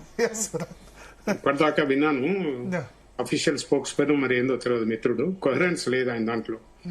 కాళేశ్వరం వరకు మొత్తం కేసే వాళ్ళకి అప్పచెప్పారు. దాని జ్యూరిడిక్షన్ పెంచాలనుకుంటే సిబిఐ పెంచుకుంటది. ఒక 2 పిల్లర్స్ కే కాదు, మిగతా అందరికి పోతుంది. ఈ కన్సెంట్ ఇచ్చారు, ఇంకేం అవసరం ఉందండి? అడిషనల్ అఫెన్సెస్ యాడ్ చేయొచ్చు, దాన్ని they can take it to logical end. ఇప్పుడు నీ పొలిటికల్ స్టేట్మెంట్ చూస్తుంటే సింగరేన్ అడుగుతున్నారు, ఫోన్ ట్యాపింగ్ అడుగుతున్నారు. ఇవి వాళ్ళకి ఇస్తే ఏం చేస్తారు అనే భయం కూడా ఉంటది కదా. ఇక్కడ అపోజిషన్ గవర్నమెంట్ ఉంది. ఇప్పుడు అల్టిమేట్లీ ఈ ఫోన్ ట్యాపింగ్ లో investigation is coming to logical ends soon. ఇప్పుడు తర్వాత ఏం చేస్తారు ఏం చేయరు, ఇది వాళ్ళ రిపోర్ట్ అయినాక, ఈ ఛార్జ్ షీట్ ఫైల్ చేసినాక, అప్పుడు కోర్టుకు సబ్మిట్ చేసింది. ఇప్పుడు కోర్టు డొమైన్ లో పోయింది అది. ఇప్పుడు వీళ్ళ గ్రీవెన్స్ ఏంటో తెలుస్తలేదు. కాళేశ్వరం దగ్గర మాకు అంత అప్పచెప్పలేదు అన్నట్టు కేసు మొత్తమే మీకు అప్పచెప్పేశారు. ఇప్పుడు 6 నెలలు ఏం చేశారు? మిగతా వీళ్ళు ఏం చేస్తారంటే ఈ కేసు అప్పచెప్తే ఒక లివరేజ్ గా వాడుకొని అలయన్స్ లేకపోతే ప్రెజరైజ్ చేయటము. బీజేపీ ఎక్కడ కూడా స్టేట్స్ లలో రీజనల్ పార్టీతో అలయన్స్ చేసినప్పుడు వాళ్ళ ఉద్దేశం ఏంటంటే తర్వాత ఆ పార్టీలను వాడుకున్న తర్వాత డెసిమేట్ చేయడం ఒక అలవాటు. అందుకోసం ఎవరి అప్రిహెన్షన్స్ వాళ్ళు ఉంటాయనుకోండి. Now let us confine to only investigation into phone tapping. అది ఈ రోజు మాజీ ముఖ్యమంత్రి గారిని ఇన్వెస్టిగేట్ చేసిండ్రు. ఇంకా ఫర్దర్ ఇన్వెస్టిగేషన్ అవసరం అనుకుంటే వాళ్ళు చేస్తారు. ఎప్పుడు చేయాలి అరెస్ట్ అనేది వాళ్ళ దగ్గర ఉన్న ఎవిడెన్స్ బట్టి తెలుస్తుంది. వాళ్ళు ఒక నిర్ణయం తీసుకుంటారు. ఒకవేళ మ్యాలఫైడీ అనుకుంటే వాళ్ళు కోర్టులో ప్లీడ్ చేయొచ్చు అది. కాబట్టి మనం ఎక్కడెక్కడికో దీని నుంచి వేరే వేరే వాటికి, దానికి ఎలక్టోరల్ కు మోటివ్స్ ఏమైనా అవన్నీ దీని కేసుకు సంబంధం లేదు. అవన్నీ ఏమన్నా ఉంటే వాళ్ళు చెప్పొచ్చు. ఇస్ అ వీక్ పాయింట్ అన్నట్టు. Okay okay okay. Yes Sharath గారు, ఇప్పుడు వాట్ నెక్స్ట్? అయిపోయింది, కేసీఆర్ విచారణ అయిపోయింది. మున్సిపల్ ఎలక్షన్స్ 11వ తేదీ ఉన్నాయి. సరే, కాంగ్రెస్ పార్టీ ఇప్పుడు మంత్రుల గొడవనా లేకపోతే ఇంకే ఉద్దేశమా తెలియదు, కానీ 2 సంవత్సరాలుగా జరుగుతున్న సీరియల్ కు ఒక కామా పెడతారా ఈ 10 రోజులు? మళ్ళా ఇంకేమైనా మళ్ళీ రెండోసారి మళ్ళీ ఎవరైనా విచారణ పిలవచ్చా? ఇప్పుడు ఒక విషయం అండి, నాకు తెలిసి వాళ్ళు ఇంత తొందరగా దీన్ని ఇక్కడికి ముగించారు. మళ్ళా ప్రెస్ రిలీజ్ చేస్తారు ఏమని, కేసీఆర్ ఎగ్జామినేషన్ చేసినాము, కేసీఆర్ చెప్పిన దాన్ని బట్టి రికార్డ్స్ ని వెరిఫికేషన్ చేస్తున్నాము, we may require his presence once again అని చెప్పేసి they will keep the Damocles sword hanging on his head. ఆయనను ఆ రకమైన టెన్షన్ లోనే ఉంచుతారు. అంత సులభంగా వ్యవహారం జరిగిందని అనిపించరు. ఎందుకంటే ఇది ఒక పొలిటికల్ మోటివేషన్ జరిగింది, ఒక పద్ధతి ప్రకారంగా తీసుకొచ్చినారు. ఇప్పుడు ఒక చూడండి, నాకేం సంబంధం లేదు, నేనేం చేయలేదు, పోలీసు వాళ్ళు వాళ్ళ బాధ్యత నిర్వహించినారు, నేను ఎక్కడో అమెరికాలో ఉండి అంత గైడ్ చేస్తా ఉన్నాడు, అంత రిమోట్ ఆపరేషన్ చేస్తూనే ఉన్నాడు ముఖ్యమంత్రి ప్రతిదీ. అంతేందుకంటే నిన్న మేడారం జాతరలో జరిగిన ఒక అల్లర్ల మీద, తర్వాత అక్కడ ట్రాఫిక్ జాముల మీద, అక్కడ సమస్యల మీద రేవంత్ రెడ్డి గారు యుఎస్ నుంచి మాట్లాడినారు. ఇంత పెద్ద ఇన్వెస్టిగేషన్ ప్రాసెస్ ఆయనకు తెలియకుండా, ఆయన కంట్రోల్ చేయకుండా వ్యవహారాలు జరుగుతున్నాయా? ఇదంతా కాదు. ఇదంతా ఒక రకంగా ఏంటంటే ఒక criminal strategy to keep the opposition party in check. మనం అనేది అట్లా కాదు. ఇప్పుడు ఫేర్ లెవెల్ ప్లేయింగ్ ఫీల్డ్ ఉండాలి. ఆనాడు కాంగ్రెస్ కు ఉన్నది, ఈ రోజు బీఆర్ఎస్ కు ఉండాలి, బీజేపీకి ఉండాలి, అందరికి ఉండాలి. ప్రజాక్షేత్రంలో ప్రజలను నిర్ణయించుకునే అవకాశం కల్పించాలి. అంతేగాని ఒకరిని ఎక్కించడము, ఒకరిని తగ్గించడం, ఒకరికి పుల్లలు పెట్టడము, ఇది కాదు రాజకీయం. ఇట్లా ఒప్పుకోబడదు. తర్వాత మిత్రుడు రవికుమార్ ఏదైతే కాళేశ్వరం టాపిక్ అయితే మాట్లాడినాడో అది లాజికల్లీ కరెక్ట్ కాదు, లీగల్లీ కరెక్ట్ కాదు. తర్వాత even behavioural also it such అంటే CBI has not put up any conduct which can be believed that they are sincere in dealing with this Kaleshwaram project case. Okay. Yes, Ramarav garu. So next ఏముంటుంది? Next ఏముంటుంది, ఇప్పుడు కేసీఆర్ గారు చెప్పిన దాని ప్రకారం మరి ఇప్పుడు ఇన్వెస్టిగేషన్ 1 by 1 అందరిది అయ్యింది. ఆఫీసర్ల నుంచి, పోలీస్ ఆఫీసర్ నుంచి మాజీ ముఖ్యమంత్రి కేసీఆర్ వారికి అయ్యింది. మరి నెక్స్ట్ నేనేమనుకుంటాను, శరత్ సార్ అన్నట్టు మరి కేసీఆర్ గారిని మళ్ళీ ఒకసారి పిలుస్తారా, పిలువరా, లేదంటే విక్టిమ్స్ ఎవరు ఉంటారో ట్యాపింగ్ బాధపడ్డ బాధితులు, బలైపోయిన బాధితులు ఎవరున్నారో మరి వాళ్ళని పిలిచి వాళ్ళ స్టేట్మెంట్ కూడా తీసుకుంటుండొచ్చు. ఇంకెవరున్నారో మీ అయిపోయిందని మీరు ఎట్లా డిసైడ్ చేస్తారండి? నన్ను పిలవలేదు, కవిత కూడా చెప్తుంది కదా నా భర్తది ట్యాప్ చేసిండ్రు అని, నా నెంబర్ చేసిండ్రు నేను కూడా చెప్పినాను. మరి పిలుస్తారా, పిలవరా, ఇంకెవరన్నా ఇంపార్టెంట్ ఉన్న వాళ్ళని పిలుస్తారా తెలియదు. దాని ప్రకారం మనం చూడాల్సి ఉంటది ఎట్లా చేస్తారు ఏంది అనేది. కానీ ఏది ఏమైనా కానీ ప్రజలకు మాత్రం ఎంత భయంకరంగా, ఎంత ఘోరంగా ట్యాపింగ్ జరిగితే ఆ బాధితులనే వాళ్ళు కొందరు బయటకు వచ్చి చెప్పుకోలేని పరిస్థితి ఉంది. అయిపోయింది అన్నట్టు చెప్పుకోలేని పరిస్థితి ఉంది. ఎందుకంటే అందులో కొందరు లేడీస్ ఉండొచ్చు కాబట్టి అందరు కూడా బయటకు వచ్చి పోయిన నష్టము రాదు, పరువు రాదు కాబట్టి చెప్పుకోలేకపోవచ్చు. ఏది ఏమైనా కానీ పారదర్శకంగా ప్రజలకు ట్యాపింగ్ అనేది ఎంత చండాలంగా ఎట్లా చేసిండ్రు అనేది మరి కేసీఆర్ గారు చెప్పింది ఎంతనో, మరి కేసీఆర్ నిమ్మకాయ అంత చెప్తే గుమ్మడికాయ అంత ఎంతమంది చేసిండ్రో మరి ఇప్పుడు గత ప్రభుత్వంలో ఉన్న మాజీ మంత్రులే కావచ్చు, రాజ్యసభలే కావచ్చు, ఇంకా అన్ని రకాల హోదాలు ఉన్నారు. పోలీస్ ఆఫీసర్లు కూడా పెద్ద పెద్ద ఆఫీసర్లు ఎట్లా కేసీఆర్ చెప్పిండు కదా, కేసీఆర్ కిందున్నోడు షాడో జోడు చెప్పిండు కదా అని అడ్డగోలు గెట్టుపడతాటు ప్రైవేట్ వ్యక్తుల జీవితాలలోకి వెళ్ళి ఆగమాగం గందరగోళం చేసి భయభ్రాంతులకు గురి చేసి అసలు దేశంలోనే ట్యాపింగ్ అనేది గింత దరిద్రంగా జరుగుతుందా అనే విధంగా ట్యాపింగ్ జరిగింది. కాబట్టి డెఫినెట్ గా బాధితులకు న్యాయం జరగాలి. ఈ అడ్డగోలుగా అధికారాన్ని చేతులకు తీసుకొని అనవసరంగా అదో రాష్ట్ర భద్రత కాదు, ప్రజల భద్రత కాదు, ఏది కాకపోయినా కానీ వాళ్ళ పార్టీ ఉనికి కోసమో, లేకుంటే మళ్ళీ అధికారంలోకి రావడం కోసమో, లేకుంటే ప్రభుత్వంలో కీ రోల్ పోషిస్తున్న వాళ్ళు ఒకళ్ళ మీద ఒకరు అసూయతోటి, అభద్రతతోటి, అధికారం మదంతో చేసుకున్న ట్యాపింగ్ ను డెఫినెట్ గా ప్రజలకు తెలియజేయాల్సిన అవసరం ఉంది. డెఫినెట్ గా తెలియజేస్తాము. ఇంకా అన్న రవికుమార్ గారికి చెప్తున్నా, మమ్మల్ని డ్రామా గీమా అని మీరు అనాల్సిన అవసరం లేదు. డ్రామాలు, ధర్నాలు, ఈ దిష్టి బొమ్మల దహనాలు అవన్నీ మీ బీజేపీ వాళ్ళకే అలవాటు. ఆ బొట్లు పెట్టుకొని వచ్చి డ్రామాలు చేసేది మీరు చేస్తారు. మేము అట్లా బొట్లు పెట్టుకోము, మేము అట్లా డ్రామాలు చేయము. కాంగ్రెస్ వాళ్ళు అట్లా తాయెత్తులు కట్టం. అంటే బొట్లు పెట్టుకోము అంటే వాళ్ళలాగా మొగోళ్ళు ఆడవాళ్ళు బీజేపీలో పెట్టుకుంటా ఉంటారు కదా, బొట్లు పెట్టుకోమంటే అట్లా వాళ్ళు చేస్తారు కదా, బీజేపీ వాళ్ళు చేస్తారు కదా. అదని కాదు, వాళ్ళలాగా వాళ్ళు బలపడడానికి వాళ్ళు చేస్తారు కదా. బొట్లు పెట్టుకుంటూ అంటే అట్లా అంటే వాళ్ళు డ్రామా అని అన్నారు కాబట్టి దానికి నేను చెప్తున్నాను. ఆ వర్షన్ అంతా వాళ్ళు చేస్తారు బీజేపీ వాళ్ళు, మేము అట్లా చెయ్యము. ఇప్పుడు గుడి ఆంజనేయ స్వామి రథోత్సవం ఉంటే పోయి వచ్చిన అక్కడ బొట్టు పెట్టి పెట్టుకున్నా, చాలా కప్పి వేసుకున్నా, అట్లా వచ్చి డిబేట్ లో కూర్చున్నా. మేము కూడా వెళ్తాము, కాంగ్రెస్ వాళ్ళ మమ్మల్ని కూడా పిలుస్తారు, మేము కూడా వెళ్తాము అలా. కానీ మీరు డ్రామా అని అన్నారు కదా ఇందాక, మీరు ఎట్లా అంటారు ఆ మాట ఎట్లా అంటారండి? డ్రామా అని మీరు ఎట్లా అంటారు? మీరు ఎట్లా డిసైడ్ చేస్తారు ఏమి చెయ్యరని మీరు ఎట్లా డిసైడ్ చేస్తారు? డ్రామా అని ఎట్లా అంటారు? డ్రామా మీరు చేస్తున్నారు. కేసీఆర్ గారిని లొంగ తీసుకొని ఇక్కడ కూడా మళ్ళీ బీజేపీ రావడానికి కోసమని మీరు చేస్తున్నారు డ్రామా. మేమేం చెయ్యట్లేదు. మా ఇన్వెస్టిగేషన్ ఇంకా కంప్లీట్ కాలేదు. మీరు డ్రామా అని డిక్లేర్ చేయడానికి మీకు ఆ రైట్ లేదు. మా ముఖ్యమంత్రి అనడానికి, మా ప్రభుత్వాన్ని అనడానికి మీకు లేదు రైట్.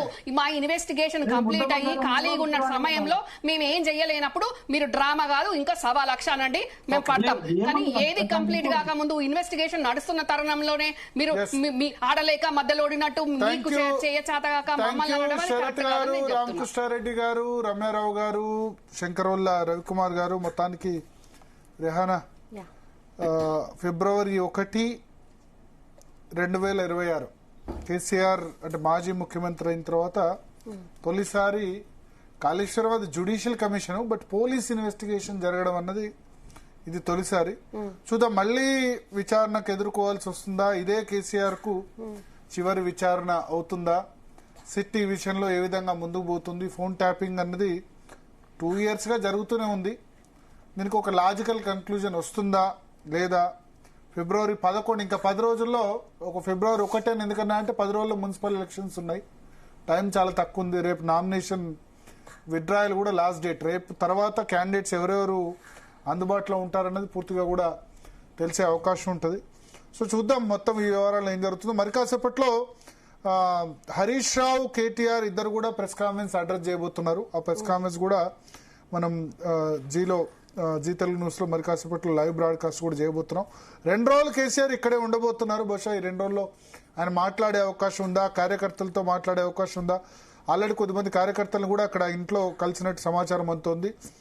బీఆర్ఎస్ నేతలతో కూడా మాట్లాడుతున్నారు ఆయన. సో చూద్దాం ఏం జరుగుతుంది. ఓకే, ఇవాళ అయితే రమ్యారావు గారు మాత్రం చాలా డల్ గా కనిపించారు. జస్ట్ కొంచెం ఆయన బాబాయ్ గురించి కొంచెం మాట్లాడితేనే బీజేపీ రవికుమార్ రెడ్డి గారు ఏదో తప్పు చేసినట్టు అన్నారు కదా.